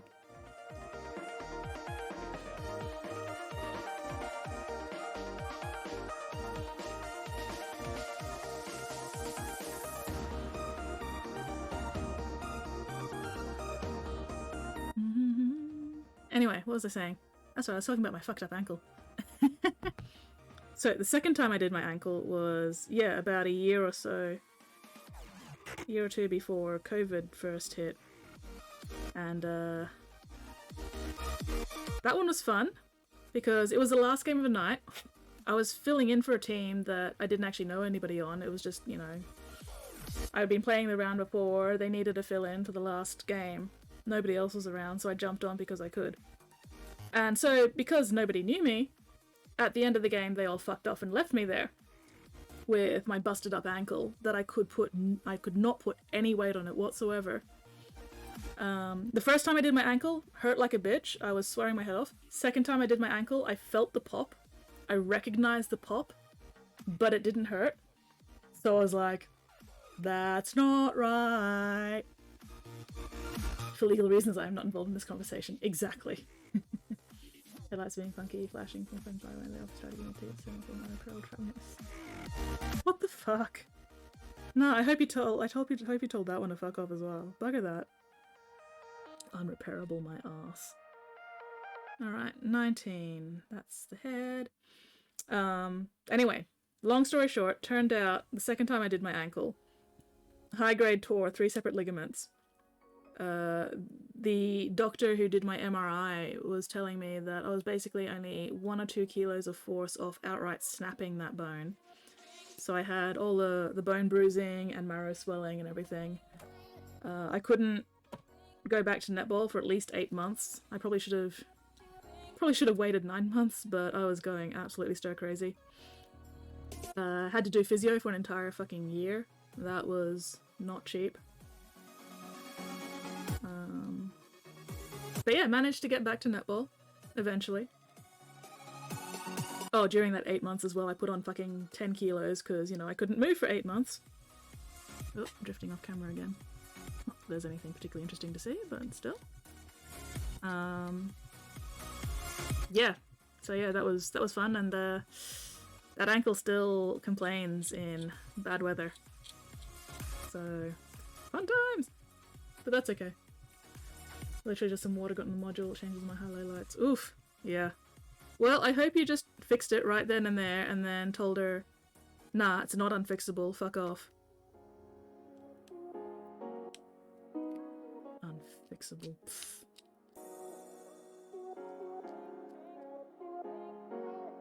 Gotta have like a box in it that changes my headlights, otherwise when I hit the button my phone just turns them off. That's fair. Oh well. Yeah.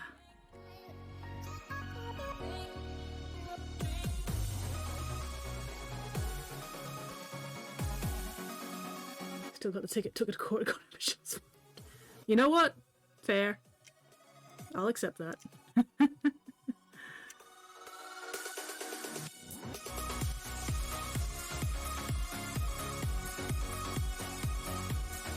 Go game with someone? No worries, Ezekiel. Thank you very much for hanging out and chatting with us tonight. Super appreciated. I hope you have a most excellent time. And fingers crossed I'll see you again some other time. Hopefully next time I'll be doing something actually interesting like painting instead of boring assembly crap. Oh, I should definitely be painting next time instead of doing boring assembly crap. If I'm not painting next time, something has gone seriously wrong. Just if you target us kids in cars, we apparently are quite too stupid to fix our car. Oh god. Yeah. Some people just shouldn't. Just shouldn't, people in general. Just, ugh. Why is it that the only people who end up in positions of power are the people who absolutely should not end up in positions of power?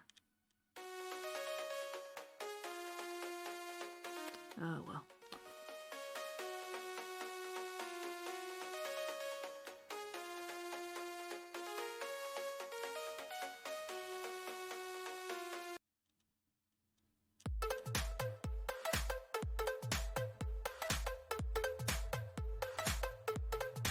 Alright, we are making some progress.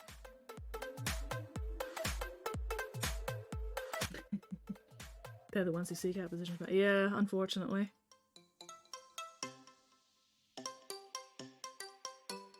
I drive a car from 1977 and I'm questioning if I can keep running. Like, bitch, I saved this fucker from dying. Yeah.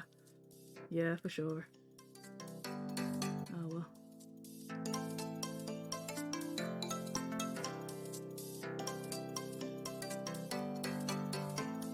Alright, come on. This one is not being super cooperative.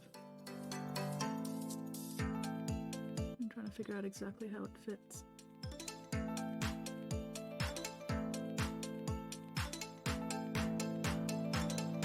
Okay. Alright, it just sort of sits there. Okay.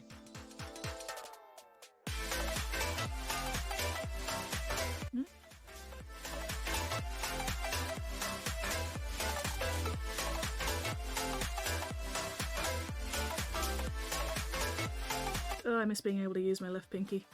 Can't wait till that heals.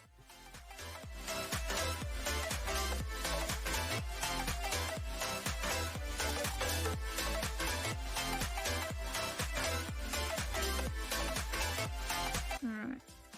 There we go. We're getting there. We're getting there.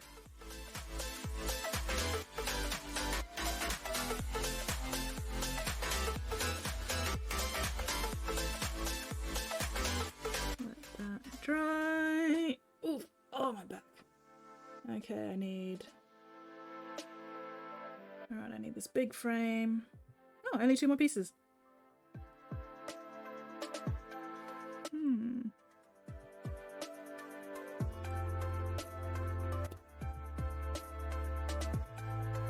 Let's see.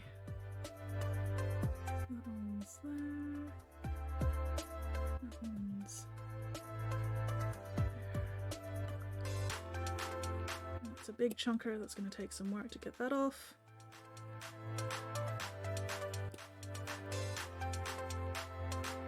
I do like how they managed to put this whole big back frame as one piece. That makes me happy. How have I got them? Oh, this one. And while we're here, let's just cut out this one as well, and then I can get rid of this fucking sprue!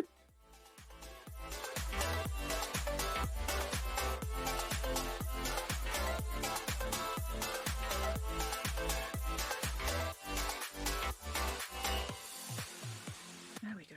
Alright, nothing left on this. Into the box with you. Ooh, ah, ouch. Oh, my spine. Oh, come on, piece of crap. There we go. Oof. Downside of all car, I need to do an engine swap sponsor if I decide to become a voluntary SpaceX pilot. Ooh, you do get to put your dream engine to it now? Excellent, excellent. Silver lining and all that, hey. Alright. Let's start up this end and work our way around. Make sure I don't miss anything.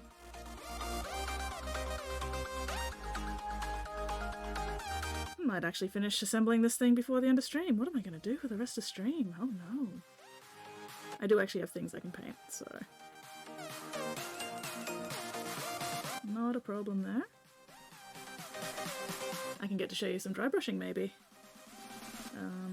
Tiovo.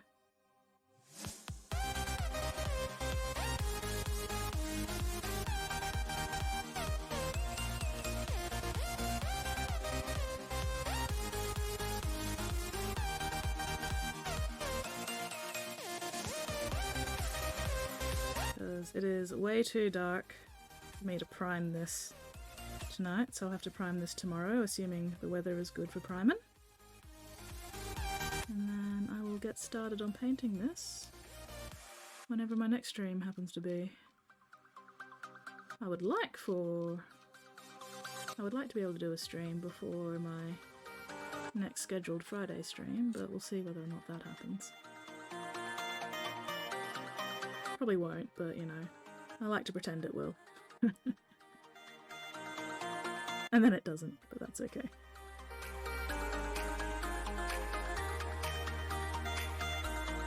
Do post another mini painting during the stream, highlights and fully out and basing better. Ooh, excellent! Let me have a look at that in a minute. I just want to finish cleaning these off before I forget where I'm up to. And then I forget to check for any more, and then I get to the painting stage and realize there's fucking sprue bits that I forgot to cut off before I primed it. That's always fun. And by fun I mean screaming. Internal screaming. It's in the whips. Excellent, excellent. Alright, I will get there in a minute.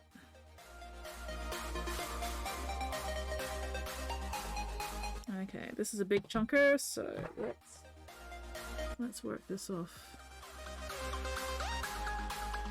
There we go. Ah, no.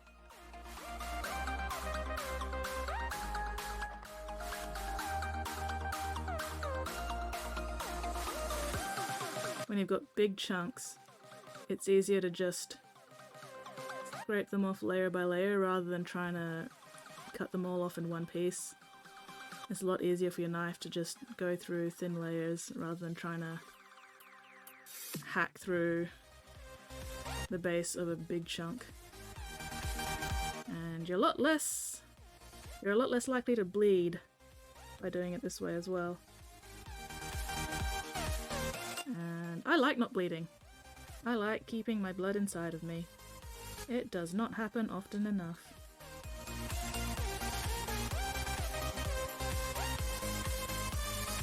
Although I have not actually cut myself while hobbying for a very long time now.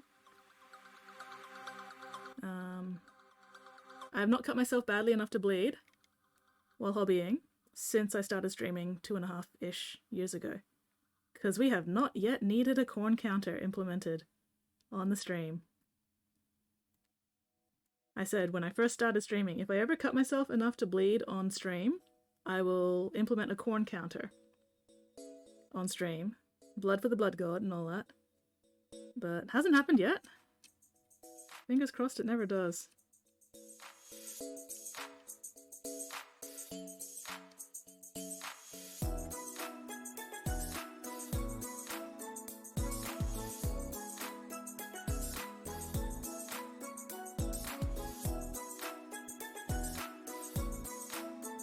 Blood on the commissions mean I charge extra. I should. If I bleed on your commission, I'm charging you extra. If only for the cleaning, if nothing else. Gotta disinfect your mini, you know? Alright. How? Oh, excellent. Okay. So I can just not glue the back frame. So I can pull that off for painting. Excellent, excellent. I'm not going to glue the arms either, because again, I want to be able to pull those off for painting.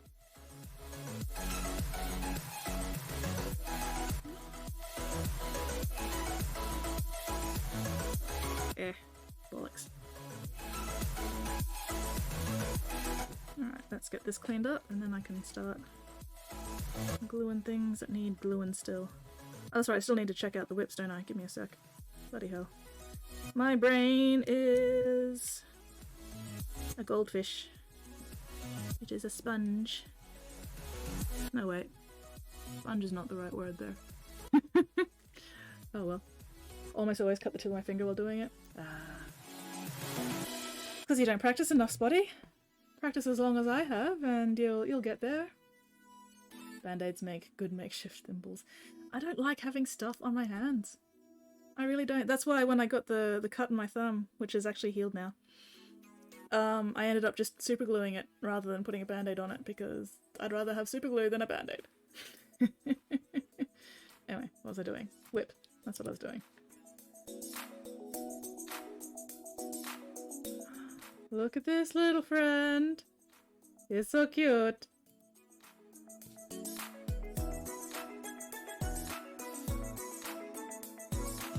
Alright, let's open the other pick as well. There we go.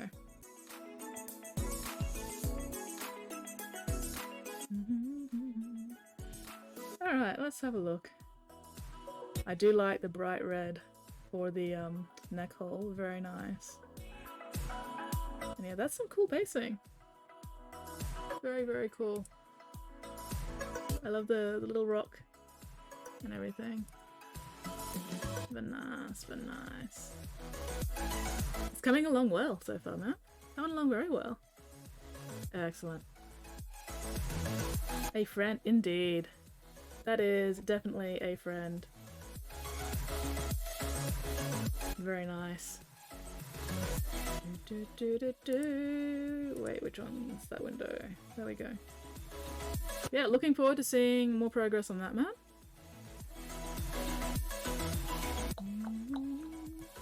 Just catching up with some other stuff, give me a sec.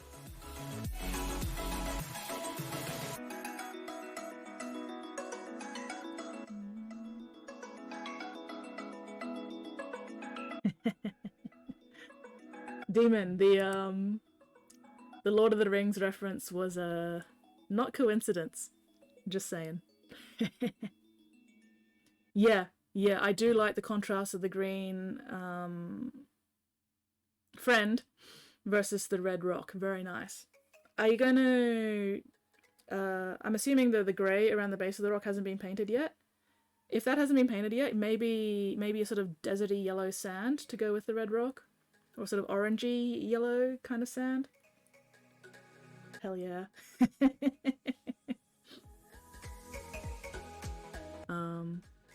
Yeah, no, the green and the red rock is a very good color contrast. Oh, one thing you can do to help figure out value contrast, so value is light and dark, is you can take a photo of your mini, and then most phones have an option where you can grayscale your photos. So if you take a photo of your mini and then grayscale it, that'll let you know what your values are. And if your mini ends up just looking all pretty much the same shade of grey, then you don't have enough highlights versus shadows. You know, you don't have enough contrast between your light areas and your dark areas. So that's a really easy way to just sort of quickly check how your highlights and your shadows are going on your mini. Because the color information can really confuse your brain when it comes to trying to figure out, alright, is this area darker or lighter than this area?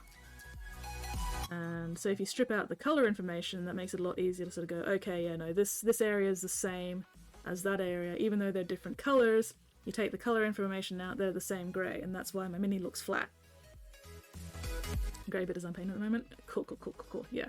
So yeah, I'd go a nice orangey desert kind of sand for that. A couple of shades lighter than the rock. And again, because the mini itself is a fairly dark green, having a nice lighter coloured base will help contrast that a bit more. That's why I tend to go with, for my red minis, so my pre-heresy Red Thousand Suns, I put them on white snow bases.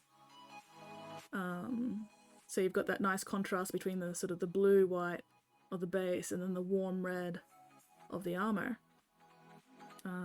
Here's a custom glaive I made because I could. I like giving my Thousand Suns custom weapons. And then with my blue Thousand Suns, I put them on red lava bases because again you've got that colour contrast between the red and the blue.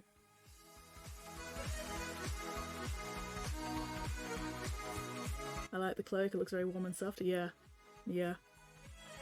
My boys have excellent cloaks and robes and everything, you know. They have good tailors on their ships and in their fortresses or whatever. What is the point of doing what Space Marines do if you can't look fancy while doing it? The guy is so colourful. He is very colourful. I love Ryad. He is my butterfly biomancer boy. I have like a fuck ton of backstory and everything with him as well. Ow, ow, ow, sharp pointy plastic bits. You know what, let's make this easier on myself.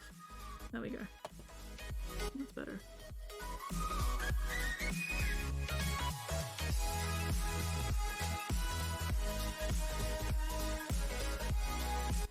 What was I saying? So yeah, grayscale your photos. Grayscale is your friend. Grayscale is amazing. Grayscaling photos to check your value contrast on minis is how I blew Weirdling's mind when I was teaching him about contrast.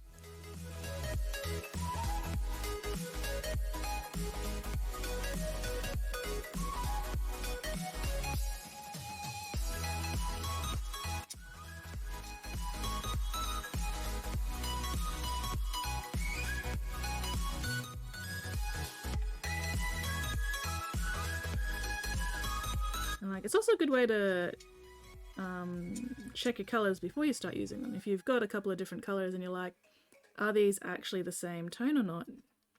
You can just take a photo of the paint pots and grayscale that before you even start painting.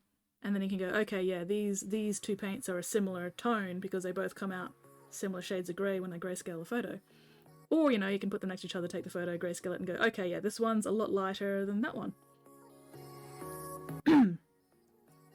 So, alright, have I... Oh, no, there's a bit more here that I need to do. And then once I've cleaned off this bit, then we can have violence. I just want to do this before I forget, because otherwise I will forget. And then I'll come back and go, what was I doing? Because I forget things a lot.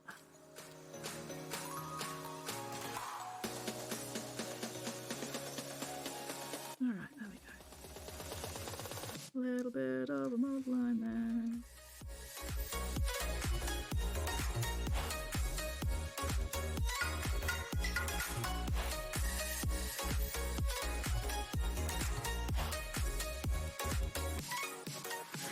Okay, okay. Let's have some violence. Let's have some murder. Yeah, murder! Oh good, I did remember to put down the vibes. Excellent.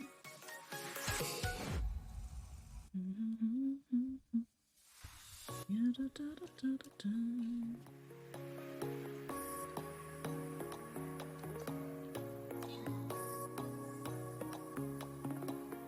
the question is, do I want to glue her onto the frame, or do I want to leave the frame? Do I want to leave her separate from the frame for painting? Decisions. She holds onto it pretty well without glue though. Maybe I'll just leave that unglued for now, and that way I can make that decision later.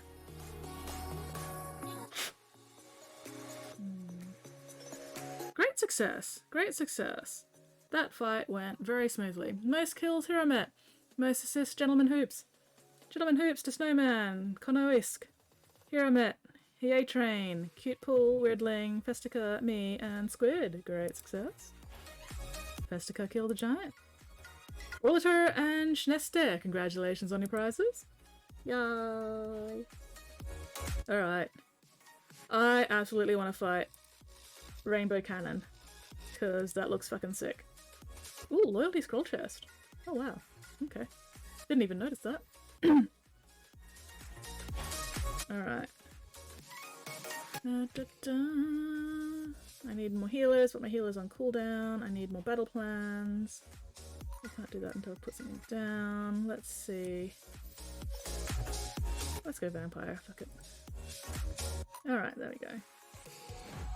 Battle plans of Vibin. There we go. Special boss. Excellent.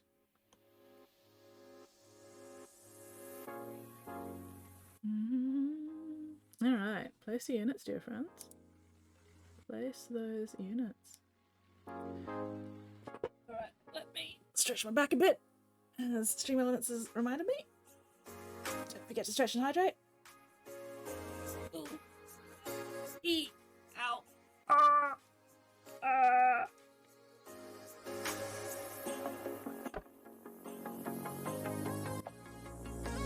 Stuff some more chocolate into my gob.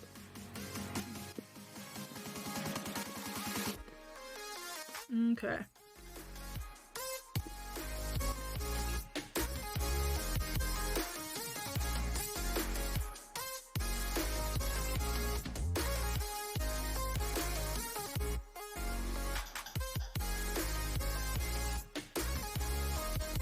Let's actually get her off that frame so I don't have to deal with quite as much crap.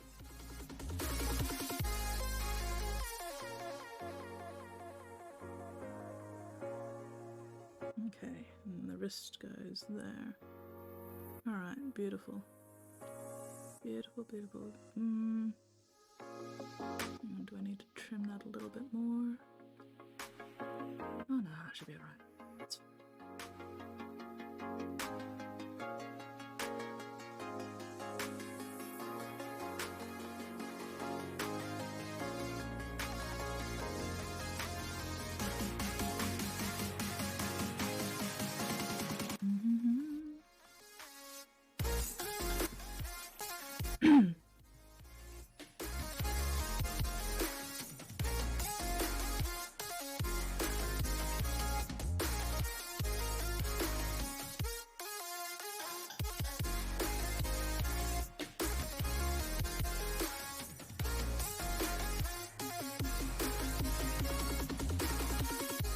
Alright, there we go.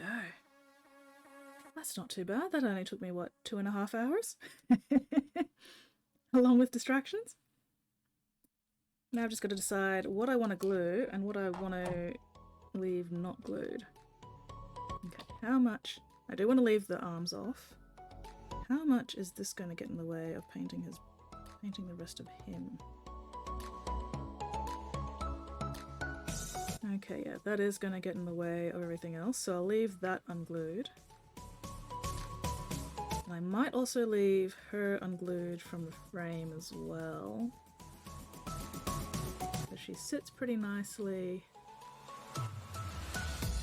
without being glued.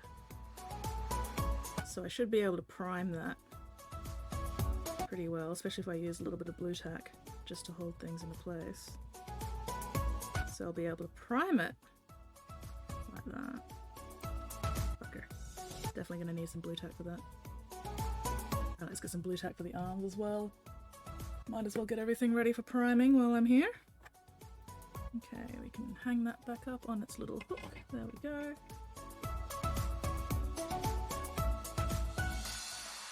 So yeah, when I'm priming my minis, I like to make sure they're pretty much as entirely put together as possible, so I don't have to worry about removing primer later. Because if there's primer on the areas where you've got to glue it, then it's not going to glue very securely. Because the primer's got, the glue's got nothing to stick to other than a thin layer of primer, and it's not difficult for glue to just pull the primer off the mini.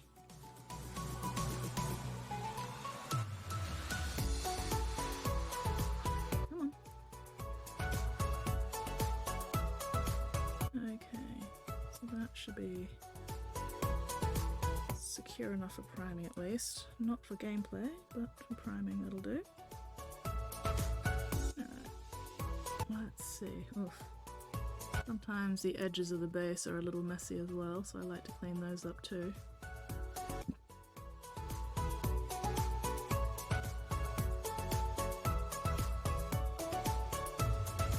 So this commission is the same client who I did both the Keepers of Secrets and the Bellacore for. The important parts are Keeper of Secrets. So I'll be doing the same basing for this mini as I did for the two Keepers of Secrets that I've painted already, which is pretty simple basing actually. Once I've primed this, I'll paint it some nice pinks and blues, and then I'll cover it with PVA glue, and then I'll put black crackle paint on it. And the PVA glue will make sure that the black crackle paint crackles really nice and big, so you'll be able to clearly see the pink and blue showing up through the crackling. A few enamel paints.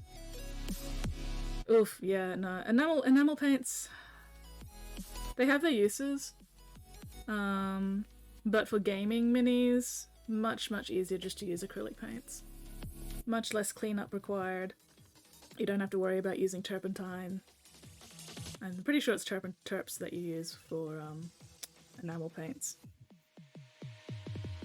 And that stuff reeks. So yeah, just stick with acrylic paints. Yeah, only blood coloured paint. Oof. Well, if you want blood effects stuff, Games Workshop actually does the Blood for the Blood God technical paint, which when it dries looks like that. Stays fresh, wet, red, shiny blood. So this is really good stuff for actual blood effects. And a little bit goes a long way. Oof. Anyway, what was I saying?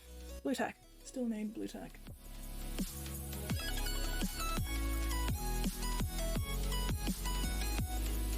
Alright, so let's blue tack this fucker down onto the base as well, so I know where his feet will go. Oh, bollocks. That's coming off already. Obviously do not have enough blue tack in the right places.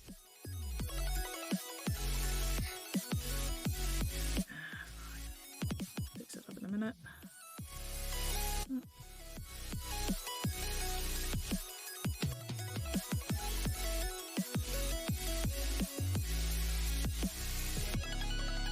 Are you going to be a bastard? You are going to be a bastard. I don't actually want to glue him to his base, because that's going to be a pain in the ass to do the basing around later, so I'm going to not glue him to his base, as annoying as that's going to be. Need less blue tack, there we go. Alright, that's too much blue tack, let's get rid of that. Much blue tack. Could you mix blood for the blood gold with different red and use that for a shiny red? Maybe? I don't know how well that would work though. That might sort of... It'd probably dull down the shininess of the blood for the blood god. If you want a glossy sort of, you know, wet finish similar to that, I just use the regular paint normally and then put the gloss art coat over it, and that'll make it shiny and wet looking.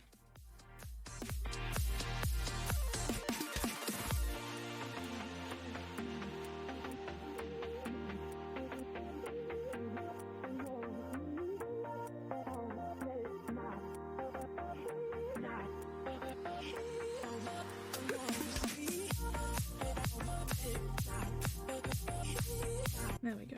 Alright.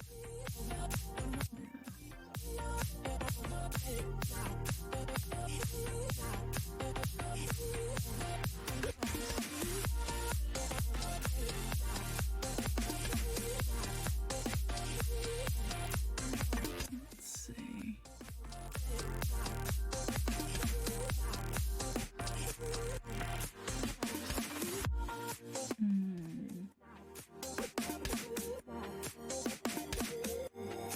Alright. Hopefully this one won't need much in the way of blue tack. There we go. Alright. All done. That is ready for priming. So, get to put that aside for later. Once again, I have no fucking space on my desk. Oh well.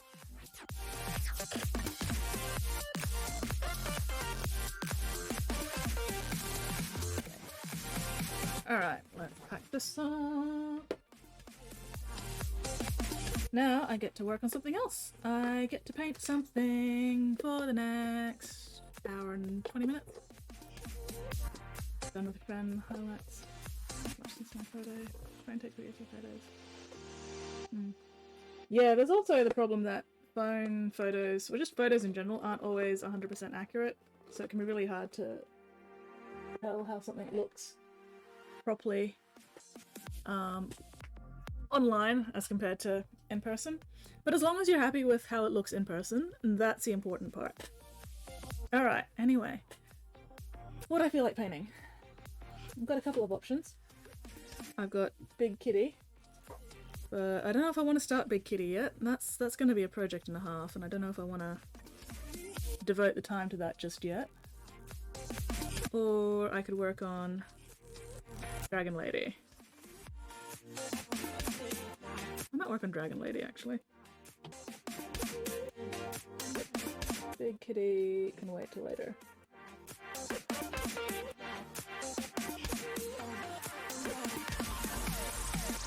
Yes, tell the dogs they are loved.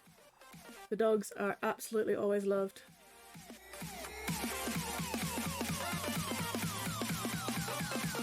Oh, the big dude. I haven't finished making the base for him yet.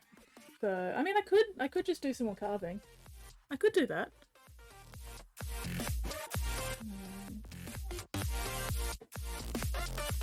I mean, I might as well grab him and show him off anyway, while I'm here.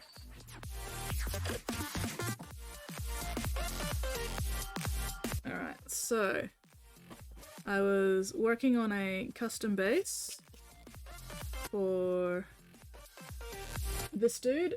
Oh, come here. Have you fucking stuck to the desk again with the blue tack? You have, you bastard. Anyway, so here he is. Big fucking birdie that I can't quite fit under the camera at the moment. When I paint this guy, I'm gonna have to put the camera like way up here somewhere. Ooh, new mini to be posted. Excellent, excellent. But anyway, so yeah, this is one of my big personal projects that I have been procrastinating on. Took me a moment to remember the word procrastinating. But I'm making a tiled base for him. So I'm cutting out all the tiled pieces individually. A lot of these pieces still need more cutting. but that should give you the general idea of what the pattern's going to look like once it's done. He is a big lad. He is a large and in charge lad. But yeah, alright, so... I always feel like big minis are not much fun to paint as well. They're definitely more of a time commitment.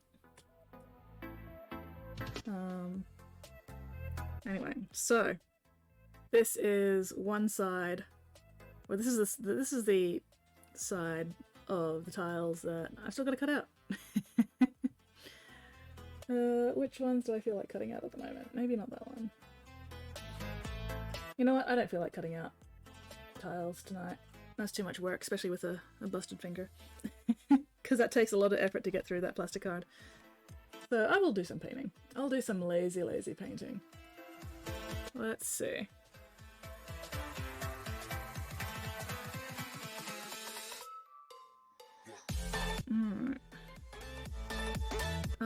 I'm just gonna do the base tonight, I think. I couldn't be bothered painting her, so as you can see, blue tack.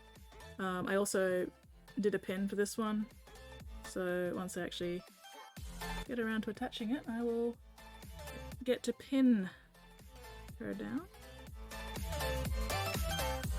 So that at least lets me know where I need to keep paint off those surfaces. Alright, what colours do I want to do these bricks and dirt?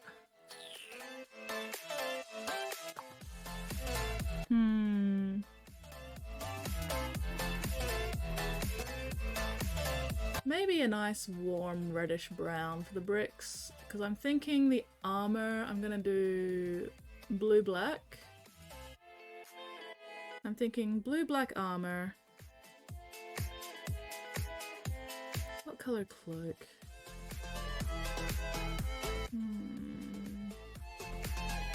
Maybe I'll do gold armor. Maybe I'll do something fancy for the armor. I'm not sure. If I may ask, how large is your mini collection? Too large. Way too large. Very large. Like, I'm probably not gonna get it all painted within my lifetime kind of large. I don't have a number for you. I can't decide what colours I want to do this. Because I've got to figure out my overall colour scheme before I start painting the base. Because I need to do the base something that will complement the armour. So for example, if I go, you know, a blue-black armour, then I'll go nice warm red bricks. But if I go like gold or red for the armour, then I might do a cool blue-grey for the bricks. And I don't know what I want to do for the colours of this. Placing more healers? Excellent, excellent. Subscription services, 70 minis, things I want. Yeah. Done the face of dog being informed they are loved in Discord. Oh, excellent, excellent. Let's have a look at the pupper. Placing more healers. Sweet! I think I did the blood effects and talents pretty well on the mini. Oh, that's right, I need to check out your mini as well. Let's have a look.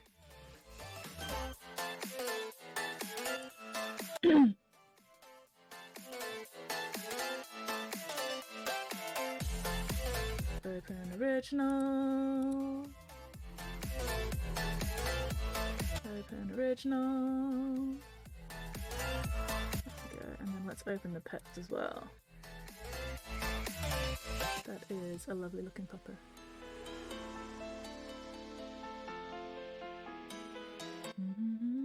Okay, here we go. So yeah, I do like the blood. I love how you've kept the blood like kind of sparing, you know, and then the little drips on the ground. Very nice, very nice. I've seen plenty of minis that have been slathered in blood and it just kind of, it's too much. So keeping the blood minimal, I think works really well. Yeah, I'm liking it. Very nice, very nice. Let's have a look at the arse. We always got to look at the arse. Excellent, excellent.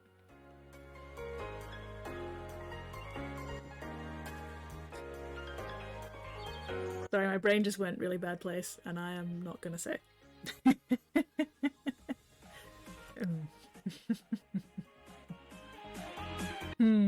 Anyway. But yeah, nice. He's turned out really nice, man. Very nice. Lovely lad. And then... Puppy face! Look at the puppy face. Painted the blood with a toothpick. Nice, nice. I do actually...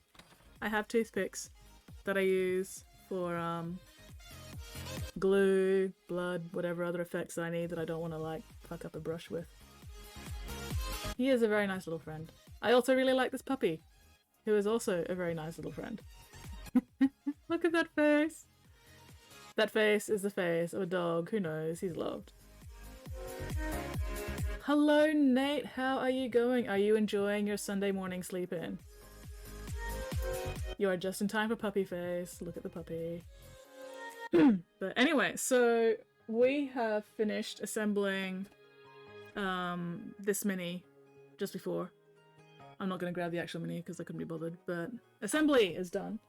And now I am pondering... I'm pondering colours. I don't know what colour I want to do this lady's armour. Because the colours I do everything else is all going to be entirely dependent on what colour I do the armour. And if I can't decide what colour I want to do the armour, I can't paint anything else. And I'm trying to think what I haven't done much of. What do you guys reckon? What do you guys reckon I should use as the main colour for this lady's armour? 8 AM. Oh, that's a hell of a sleep in. 3 hours. Nice. Nice. If I was getting up at 8 AM, I'd only be getting 4 hours sleep. If that. How did I know that you were going to suggest pink, Weirdling? Like, I knew it in my soul. And no, I'm not doing it pink. Dark purples and bright blues. Ooh. Dark purple armor. That could be fun. Hey, let me show you one of my other minis. I will take any excuse, honestly, to show off Spunky Chunk Tonk. Spunky Chunk Tonk! Although I don't know if I want to go this fancy. Maybe I'll just keep it to mostly purples. But yeah, this is Spunky Chunk Tonk. He's part of my Death Guard army. Googly eyes make everything better. Scream! Oh, that's the second vote for purple. I'm liking the idea of purple, actually. I don't do purple armor very much. Like, this is kind of purple armor, but not like just purple armor. Ooh. And if I do purple armor, then I can maybe highlight it with some pink. And that'll satisfy Weirdling's desire for pinks. Okay, so if I get purple armor, what colour do I want the base to be? Go with the blues, you get a light greenish copper colour. You mean like, this one? The oxide kind of blue-green? Maybe.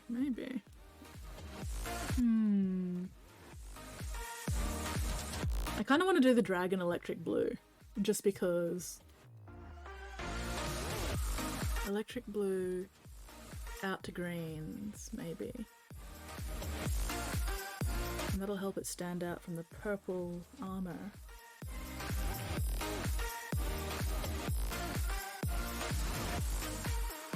For my edge highlights on what? The purple or the blue?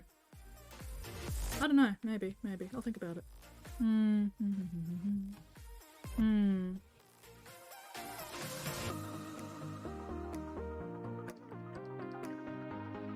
So I think if I'm doing purple armor... Ooh. Yeah, do I go purple to blue or do I go purple to pink? Decisions.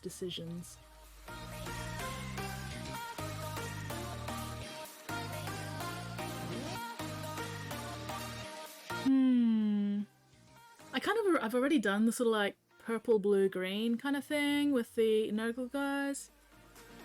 I don't know if I want to do that again, even though it wouldn't be metallic.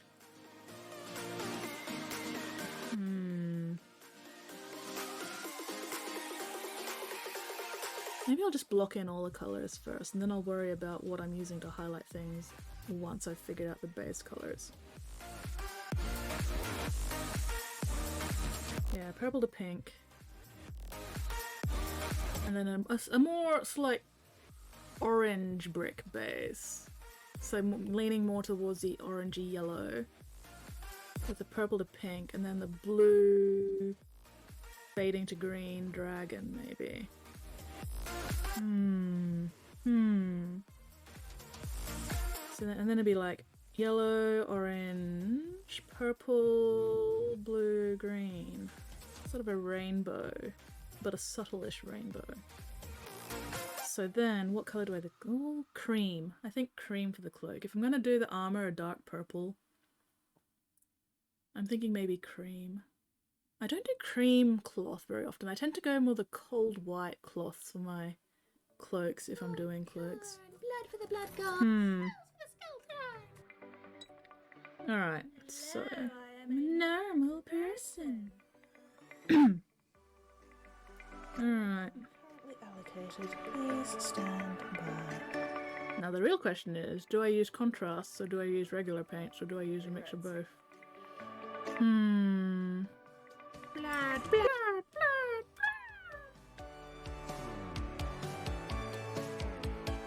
One of the big problems I have is that I actually have aphantasia, so I can't visualize stuff in my head.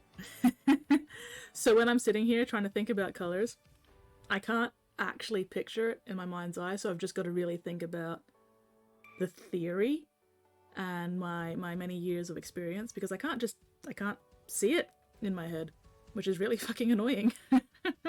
Especially now that I know that it's a thing that some people can actually do. But, oh well. Them's the breaks.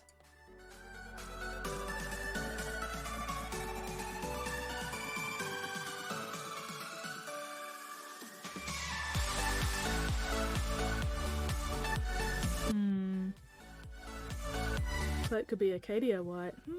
Maybe. Maybe. I do want to keep the cloak fairly light, but also fairly neutral. I don't want the cloak drawing too much attention away from the rest of the mini. Yeah, dyslexia, just jump color. Oh, I'm being bullied again. I'm being picked on. Spotty is trying to take my lunch money. Ha! Take that, Spotty. No lunch money for you. Fuck you. Fucking fight me, Spotty. Fucking fight me! Alright. Okay. You know what? I'm just gonna... Acadia white, slightly warmer and lighter than regular cream. Okay.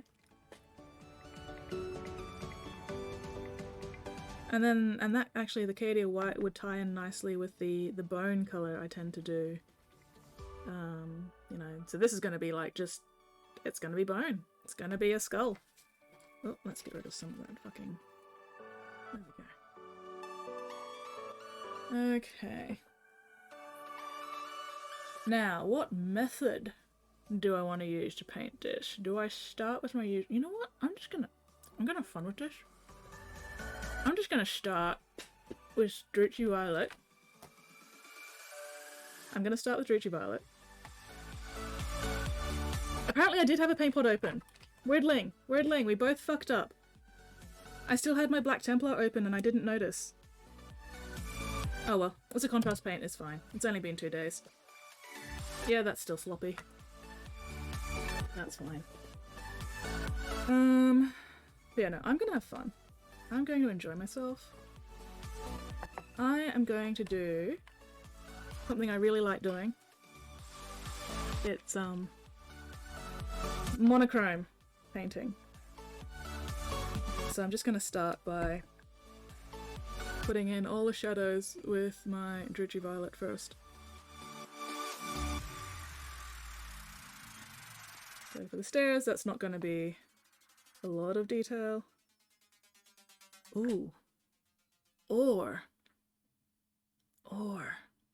Do I do fancy lighting on this one as well, like I did with the campfire one? Too many decisions. Too many decisions. Oh well. Apparently took his lunch money instead. Yeah, exactly, exactly. If somebody's gonna bully me, I'm gonna bully them right back and take his lunch money.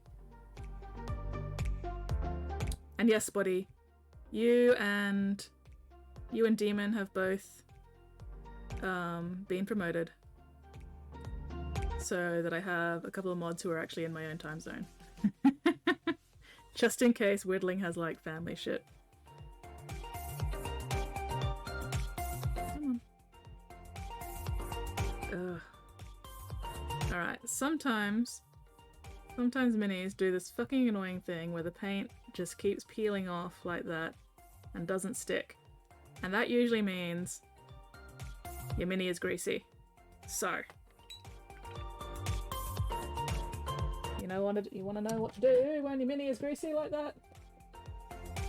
Get yourself some fucking alcohol wipes.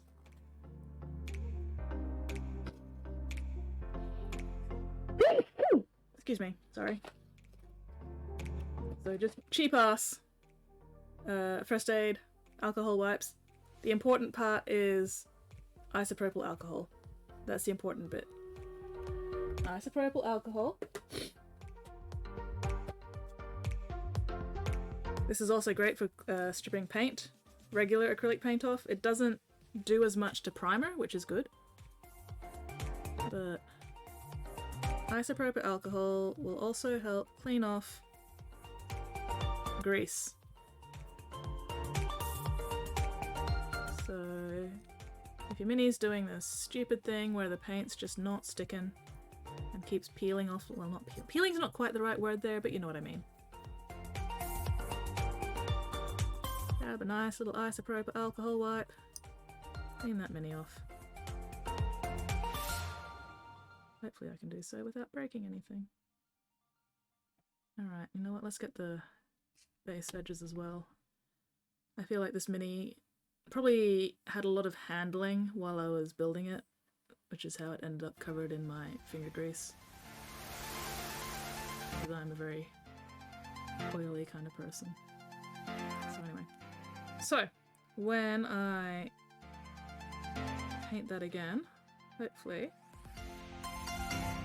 my fucking washers will stay where I put them now. Alright, let's quickly wipe off this one as well. And then we will have violence. Yes, I'm aware that violence is pending, but I want to clean this off before my alcohol wipe dries.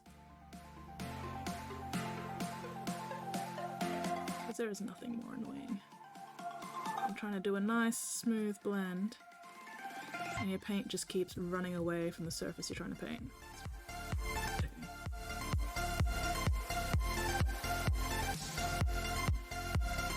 So the isopropyl alcohol will help break down and get rid of any greasy bullshit.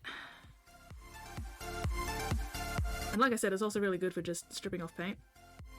If you've fucked up a specific area of your mini but you don't want to strip the entire mini, you can just grab your isopropyl, your alcohol wipe, and then just clean off a specific area of the mini.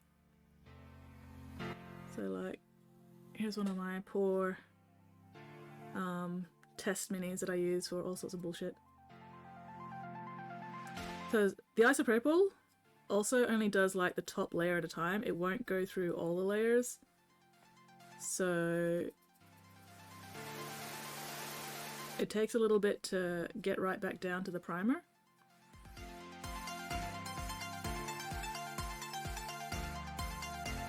And I'm not trying too hard on this because partly because my wipe's drying out and partly because I don't care, but that's a good enough demonstration for you to see that, yeah, alcohol wipe gets rid of paint.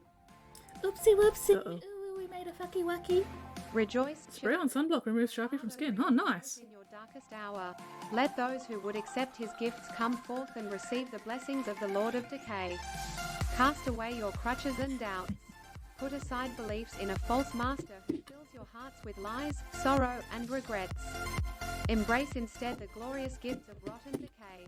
revel in the beauty of putrescence and be reborn a living symbol of perseverance. Thank you very much for those bits, Spotty. We super appreciate your patronage of Nurgle, the Lord of Decay. Alright, let's see how we go. Yeah!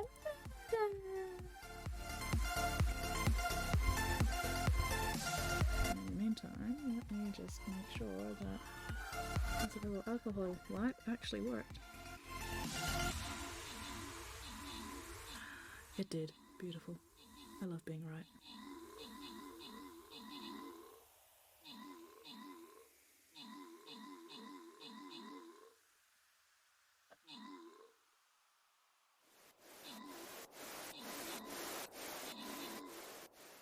Anyway, leave that until...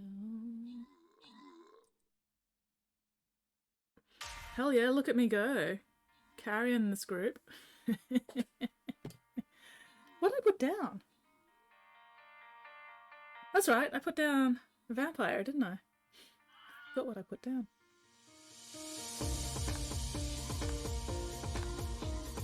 Brake cleaner, yeah. Alcohol wipes are also good for finding microcuts in your hands. And fortunately, I don't normally have that problem. Pretty decent giving colour ideas, not so good on the fading in between say colours. Yeah, that's fair. Work is going to be interrupting my Fridays now. Well, I'm glad you have work now, Wordling. And it's a good thing that I... Ooh, shiny. I now have a couple more mods. Alright, most kills, Gentleman Hoops. Most assists, Spotty. Oh, you guys pipped me at the end there and I'm so sad. Gentleman Hoops, me, Spotty, Mrs. Sachs. Says, and what are the achievements of your fragile Imperium? It is of course rotting yourself. Ha! Ha! Mixie only says a few lines. But thank you very much for feeding Mixie. Anyway, what was I saying? Oops, me, Spotty, Mrs. Sack, City Hunter, Squid, Weirdling, and Via. Great success. Hoops and Spotty, congratulations on your prizes. Nice, lovely 200 gold for the 200 gold for the 200 gold for you there. Oops. That was a struggle. Okay, one more Stream Raiders before the end of the night. Ooh, we made a fucky wucky. And what are the achievements Oh, of your here we fragile go. Imperium? It is a corpse rotting slowly from within while maggots writhe in its belly. It was built with the toil of heroes and giants, and now it is inhabited by frightened weaklings to whom the glories of those times are half-forgotten legends. I have forgotten nothing, and my wisdom has expanded far beyond mere mortal frailties. Now move from my chair to my bed. Bed is an excellent place to be. And then after half an hour, once I wrap up stream, I will also be relocating straight to bed. After a midnight snack.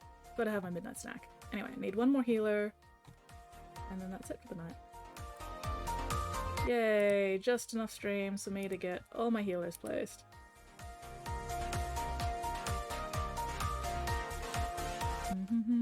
Hype train! Araman is incredibly salty. Can you blame Araman for being salty though? Oh, fuck nuggets. Why did you decide to just take a dive? What prompted that? Why did gravity decide specifically to say fuck you at that particular moment? What the fuck? I'm very annoyed. Ugh. Alright. Well, nothing's broken there at least.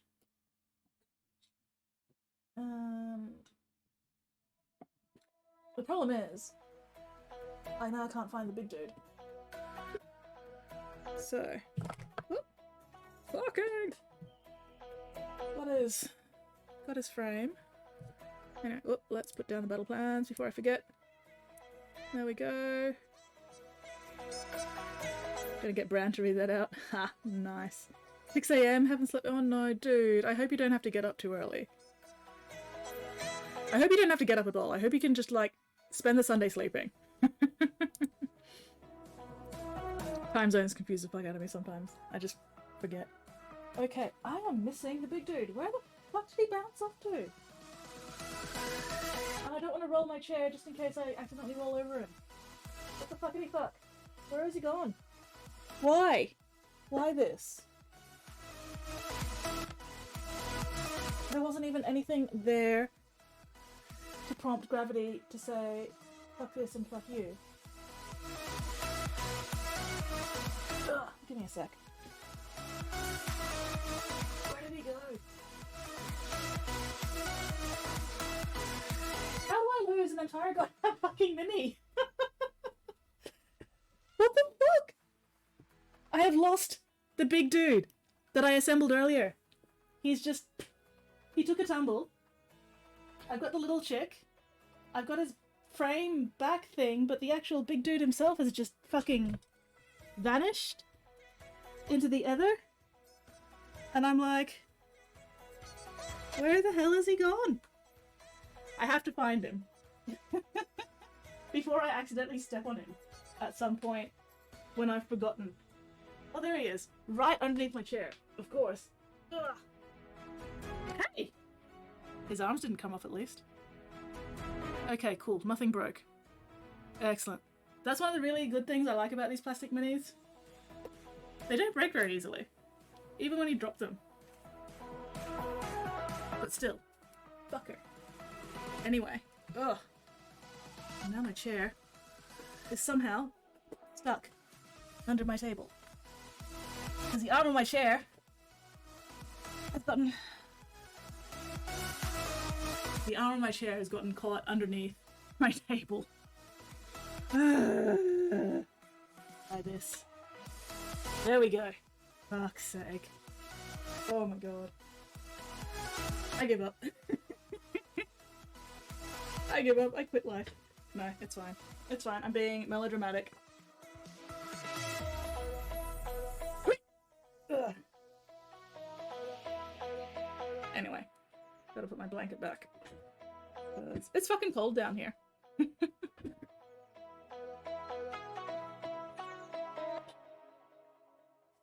Day off, can do absolutely nothing all day. D&D starts at 4 PM. Nice. Very nice. Minis are 3D print, hit the camera and they don't break. Resin's pretty good for that as well. Oh no. What idea do you have, Spotty? Why am I suddenly filled with foreboding at thought of Spotty's idea?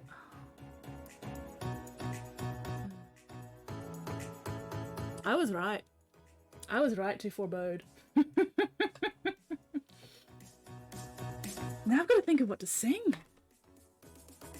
Fuck. What do I sing? Do you feel like the Vegemite song? Spotty? Is that what you're after? Is it Vegemite time?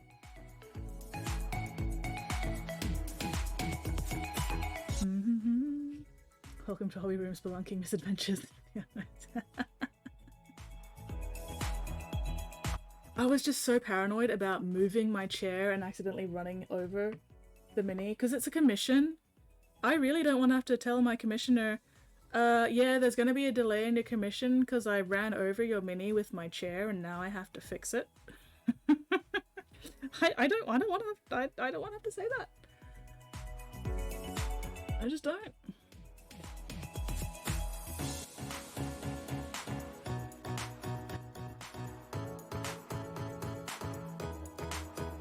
There we go.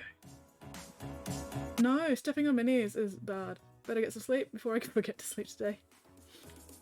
Oh yes, singing. Okay. Okay. Oh, we're happy little Vegemites, as bright can be. We all enjoy a Vegemite for breakfast, lunch and tea.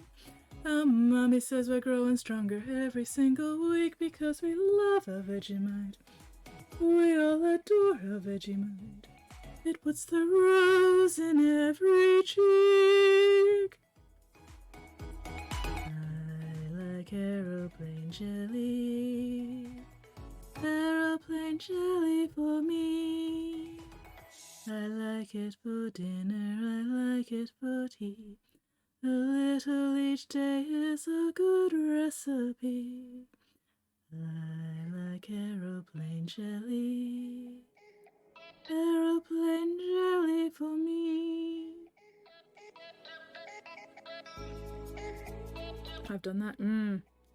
When I was building my Storm Talon, I dropped the...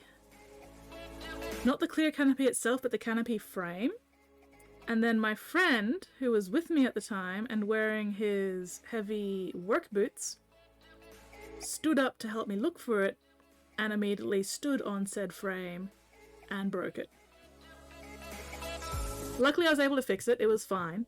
It wasn't a massive break, but still it was just immediately stood up, crunch. And I was like, he was also like,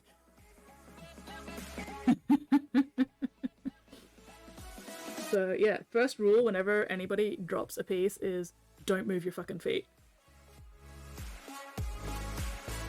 Just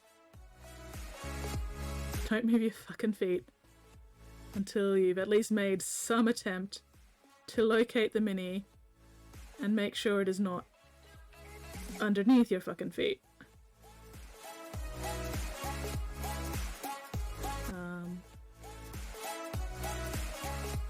Anyway, yes, did I say goodnight to Tiovo? I hope I said goodnight to Tiovo. I meant to say goodnight to Tiovo. If you're still here, Tiovo, good night. If you're not still here, oh well, whoops. Should have made eye contact. I mean, he probably did. I don't remember.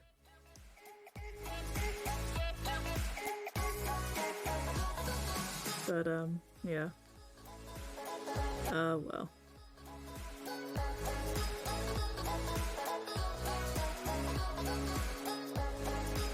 Anyway, so I'm doing a very light pass of purple over everything at the moment to help pick out details. I couldn't get in there properly with the alcohol wipe, so it's still doing a bit of the peeling away thing, but oh well. Scrub it with enough paint and eventually I'll be able to paint over it anyway. But at least the alcohol wipe worked here.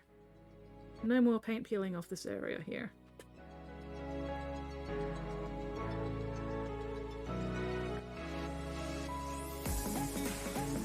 Okay, let's just do it quick. I thought I cleaned that bit.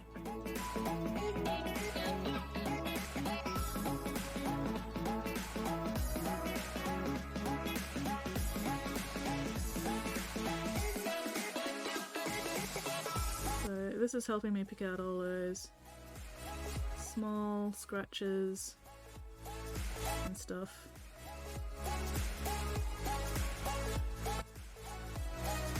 And also figure out where the lumps and bumps and things are in these bricks.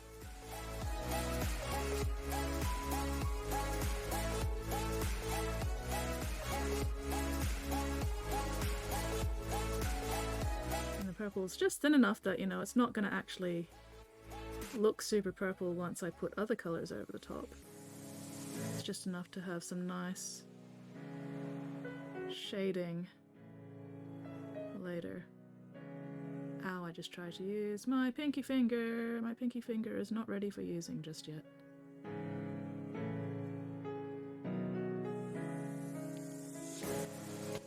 Oh wait, Spotty, sing mode, that's right. Sing mode only lasts for 3 minutes. But, was it 3 minutes or 5 minutes? Either way, those two songs I sang were not enough for sing mode, so give me something, give me an idea of something to sing. Otherwise I'm just going to sing the song that never ends. In fact, you know what? Fuck you. This is a song that never ends. Yes, it goes on and on, my friends. Some people started singing it, not knowing what it was. And they'll continue singing it forever just because this is a song that never ends. Yes, it goes on and on, my friends. Some people started singing it, not knowing what it was. And they'll continue singing it forever just because this is a song that never ends. Yes, it goes on and on, my friends. Some people started singing it, not knowing what it was. And they'll continue singing it forever just because this is a song that never ends. Yes, it goes on and on, my friend. Some people started singing it, not knowing what it was. And they'll continue singing it forever just because this is a song that never ends. Yes, it goes on and on, my friend. Some people started singing it, not knowing what it was. And they'll continue singing it forever just because this is a song that never ends. Hello, plushie! How was the shopping? It is done. Excellent, excellent. Did you get something? Did you get yourself something nice?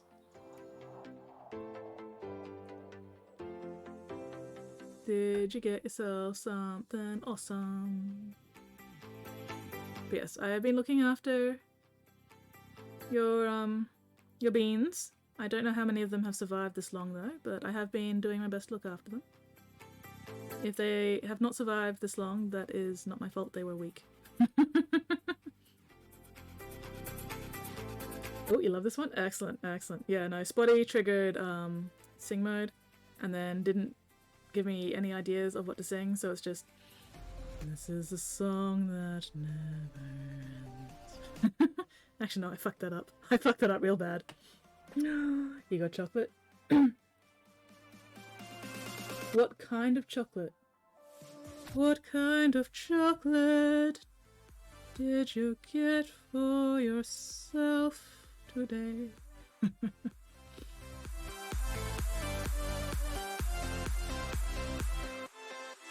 Anyway, I'm doing some monochromatic painting right now because I could not be fucked deciding colors. So I'm just like, you know what? Let's just do the monochromatic shading for now. Because that looks really cool when I do it right. The trick is doing it right.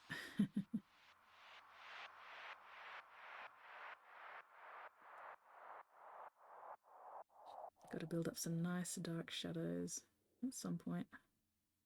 But for the moment, I'm just turning everything vaguely purple. This is the person who calls me cat. I mean, you are... Ooh, I don't know if I can... I don't know if I know Australia's Deadly Animals well enough to actually sing it, unfortunately.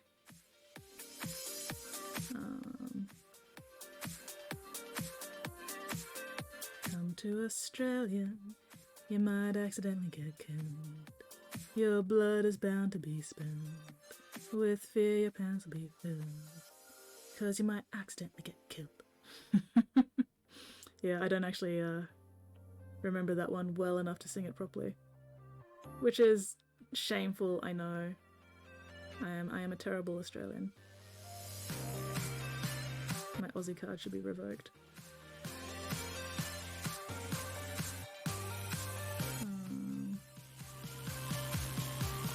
This is one of Oz. We are all hell creatures in disguise. I mean, yeah. Can't deny that. Cannot deny the fact that I am some kind of ineffable eldritch Aussie abomination. Cannot deny that at all. But I am a very, very low-key and chill ineffable eldritch Aussie abomination.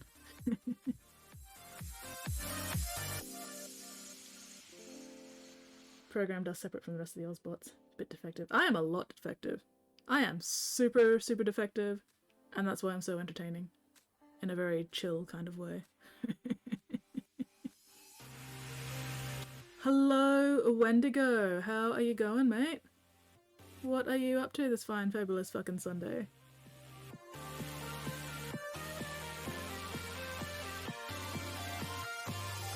I am doing some monochromatic shading on a base because I couldn't be asked thinking of anything else to paint right now.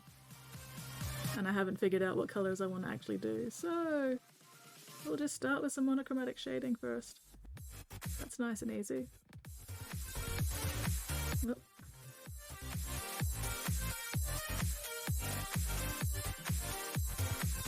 And this is a song that never ends.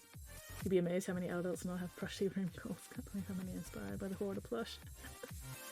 Not even including other collectibles, just wait until I have 4 more shells. Oh, I know, right? Rogue programming is not defective.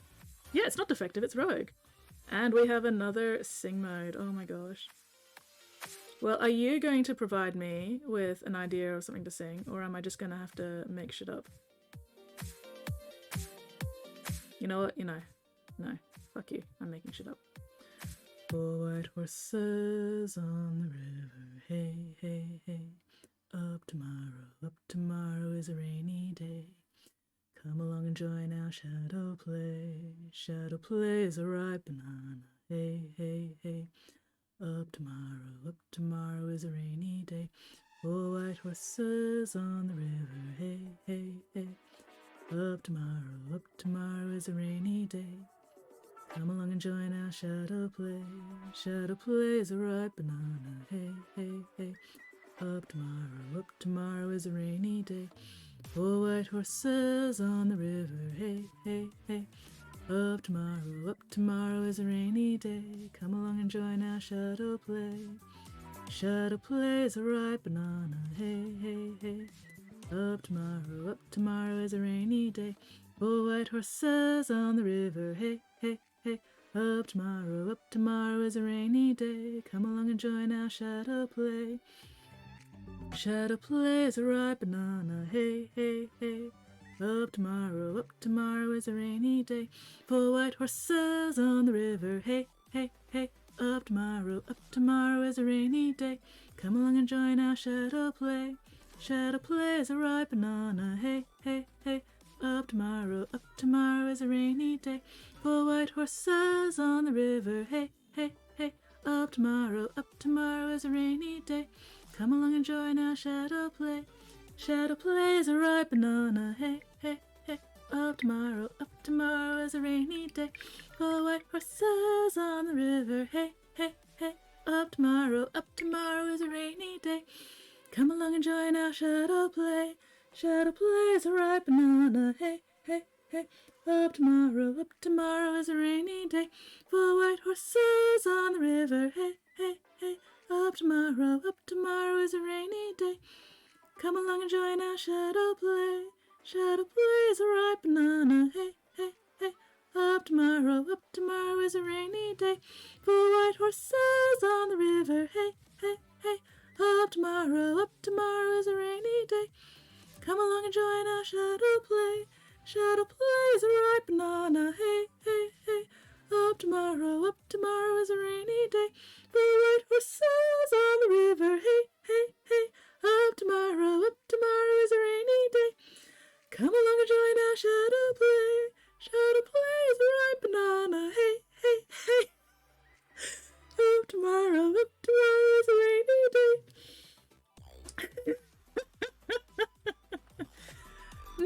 Nah. I am well aware of Plushie attempting to steal my models, but that's okay. Oh no, there's nothing pretty about that soprano note. Where was I?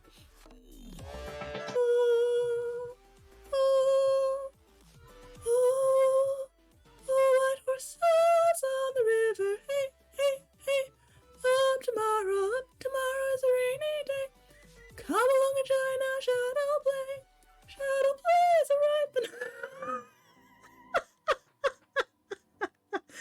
I am not any kind of soprano. Not at all. Especially not. Hey, I need my lungs for lunging. You can have 1 lung. No, wait, I need both lungs for netball. Bring back my lungs, you lung thief.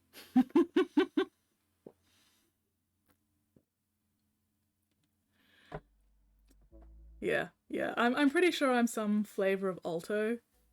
But I can push. I can push to about 2 octaves, but I don't know if you noticed, but I kind of got to like change gears in my voice to get up to those high notes. Cause like do re mi do re do re mi re do. Sorry, I'm getting a little bit phlegmy. End of the night, I kind of start losing my voice. Do do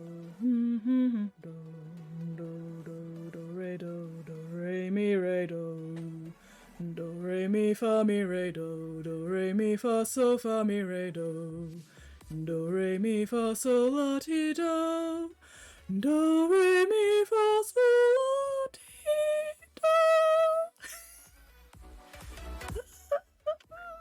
do.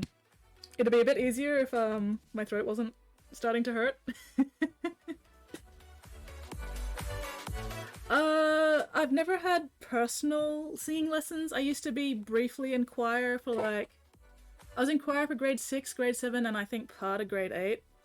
But I've never had any, actual formal training. So... But I did learn piano and cello for many years. I started piano in grade 3 and cello in grade 4, I think, and I stuck with both of them until at least the end of high school. There's not even, that much phlegm. It's just I've been talking for 4 hours and I don't talk a lot outside of streams.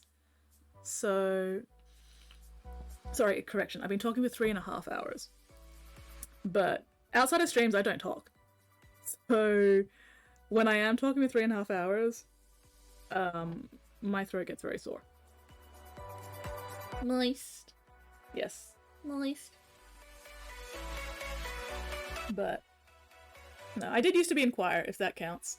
So when I was walking down the street last Sunday, feeling mighty low and kind of mean, suddenly a voice said, "Go forth, neighbour, spread the picture on a wider screen." And the voice said, "Neighbour, there's a million reasons why I should be glad in all 4 seasons. Hit the road, neighbour, leave your worries and strife. Spread the religion of the rhythm of life. Oh, the rhythm of life is a powerful beat, puts a tingle in your fingers and a tingle in your feet. Rhythm on the inside, rhythm on the street, and the rhythm of life is a powerful beat. Oh, the rhythm of life is a powerful beat, puts a tingle in your fingers and a tingle in your feet. Rhythm on the inside, rhythm on the street, and the rhythm of life is a powerful beat." Choir counts? I don't know. I don't actually remember any of the supposed training or whatever that might have happened in choir. I don't know. I've just been singing for a very long time. But, nothing formal, nothing, super fancy. I know that your powers of perception are as wet as a warthog's backside. But thick as you are, pay attention. My words are a matter of pride. It's clear from your vacant expressions the lights are not all on upstairs, but we're talking kings of succession. Even you can be caught unawares. So be prepared for the chance of a lifetime. Be prepared for sensational news. A shining new era is tiptoeing nearer. And where do we feature? Just listen to teacher. I know it sounds sordid, but you'll be rewarded when at last I am given my dues. An injustice deliciously square. Be prepared. I really enjoyed that song, if you couldn't tell. It's one of the few songs where I don't actually have to, switch octaves a lot. It's there somewhere, I guess, maybe. I don't know. It's been a very long time. God, how old am I now? Grade 8. I would have been, 12 still? That's 28-ish? 28-ish years ago? If my math is right. So it's been a very long time. It's been a very, very long time. Sticker! Skitten sticker! But yeah. Oh man, now my voice really hurts. It's a good thing there's only, 3.5 minutes of stream left. 'Cause, wow. Alright, actually no. Let's get some of the purple shading on this, at least. Oh, Jesus! I was not expecting the slap sound. Not gonna lie, I wasn't expecting that. At least I didn't jump quite as much as when I got scared by my own skirt, so I'll take that. But yeah, I was not expecting that. Thank you very much for those bits, Spotty. I super appreciate those bits. And the startle. I do appreciate the startle. For a given definition of appreciate. But yeah, okay, now I'm trying to think of something else to sing.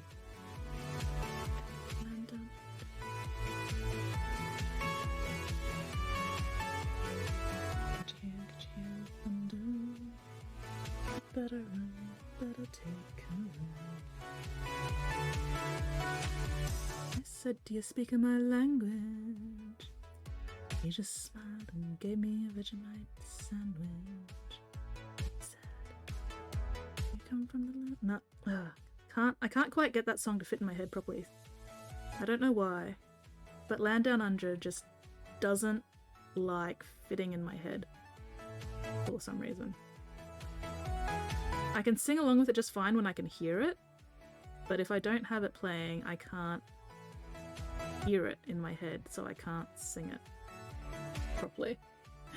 Mittens! TJ! Hi! How you doing? People have been bullying me all stream, and now I'm losing my voice. But anyway, how are you guys going?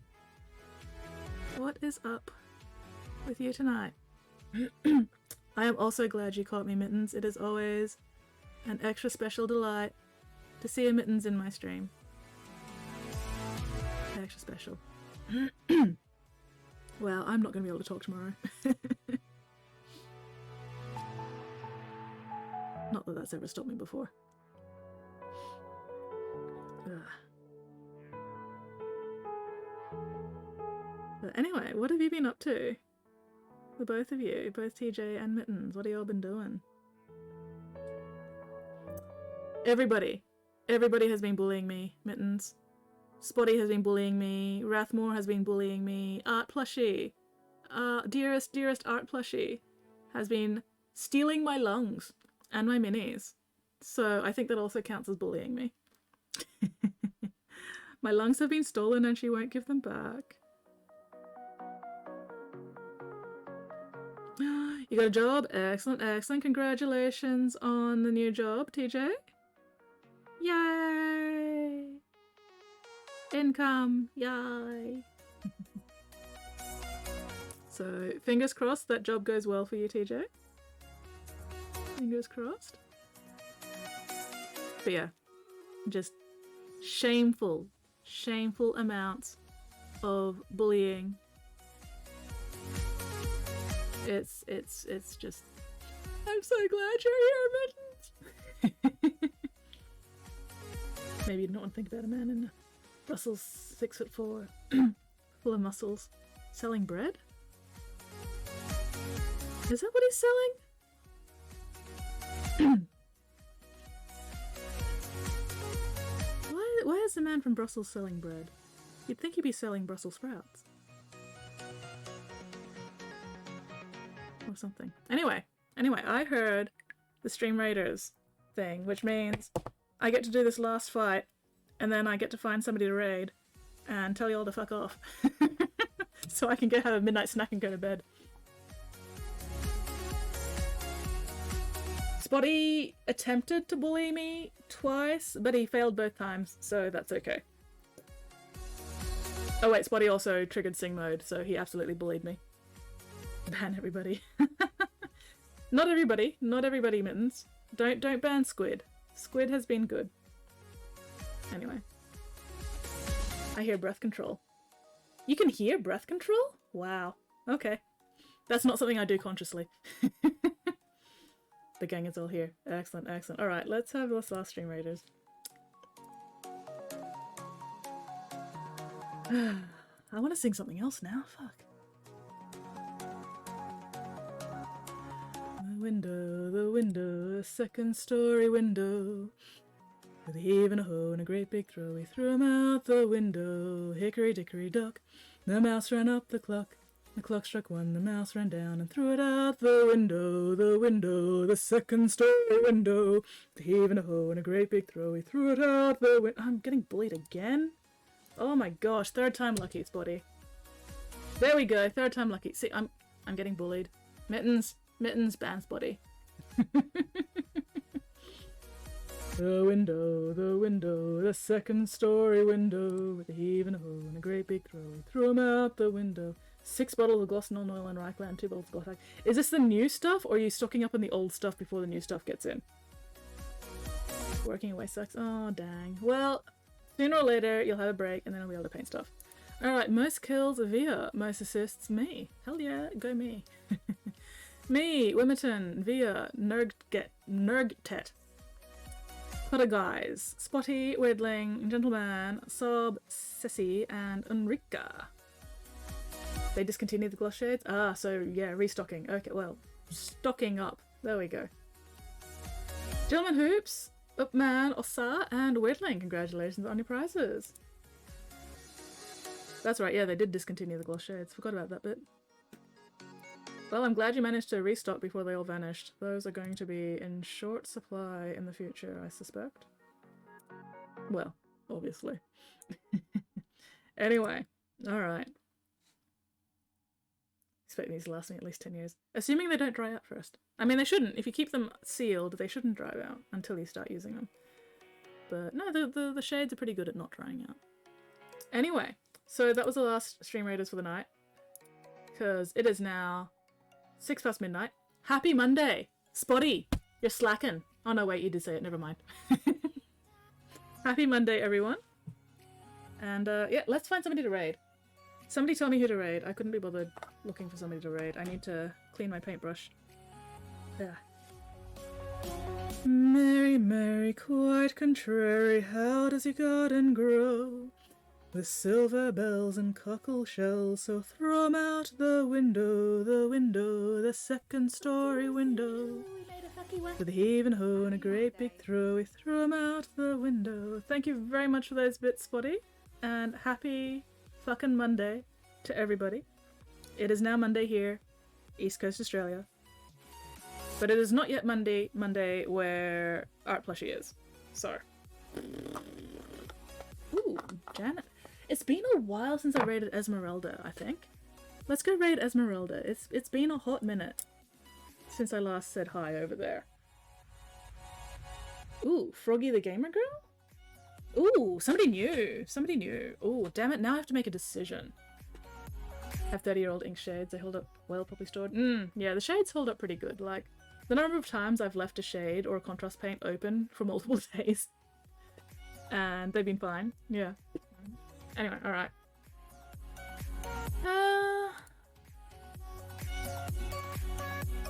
Let's see what Froggy the Gamer Girl is up to. Because I don't think I'm following them yet. Ooh, those are very cool little cool looking bases. Alright, let's go raid Froggy the Gamer Girl. Because that's something new, and I like raiding new people so that I can give them a follow. And they've only got 10 viewers, so they will appreciate doubling the viewer numbers. Hopefully. Does that mean I should stock more Gloss-Non like that? I mean, if you can get your hands on it, I don't see why not. Even if you don't end up using them yourselves, I'm sure later on people will pay a pretty penny for them. So, grab them while you can, I guess. Anyway, alright, there we go. So we are going to go raid Froggy the Gamer Girl. Make sure you give him a follow when we're in there. And yeah, thank you very much for hanging out with me tonight. Super appreciated, as always. Look after yourselves.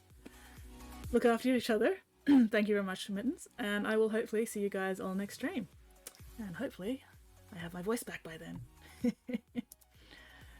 Whee! And now we play the Waiting for the Aussie Lag to Catch Up game. Which can take a while. Fucking Aussie lag. Fucking Aussie lag. There we go.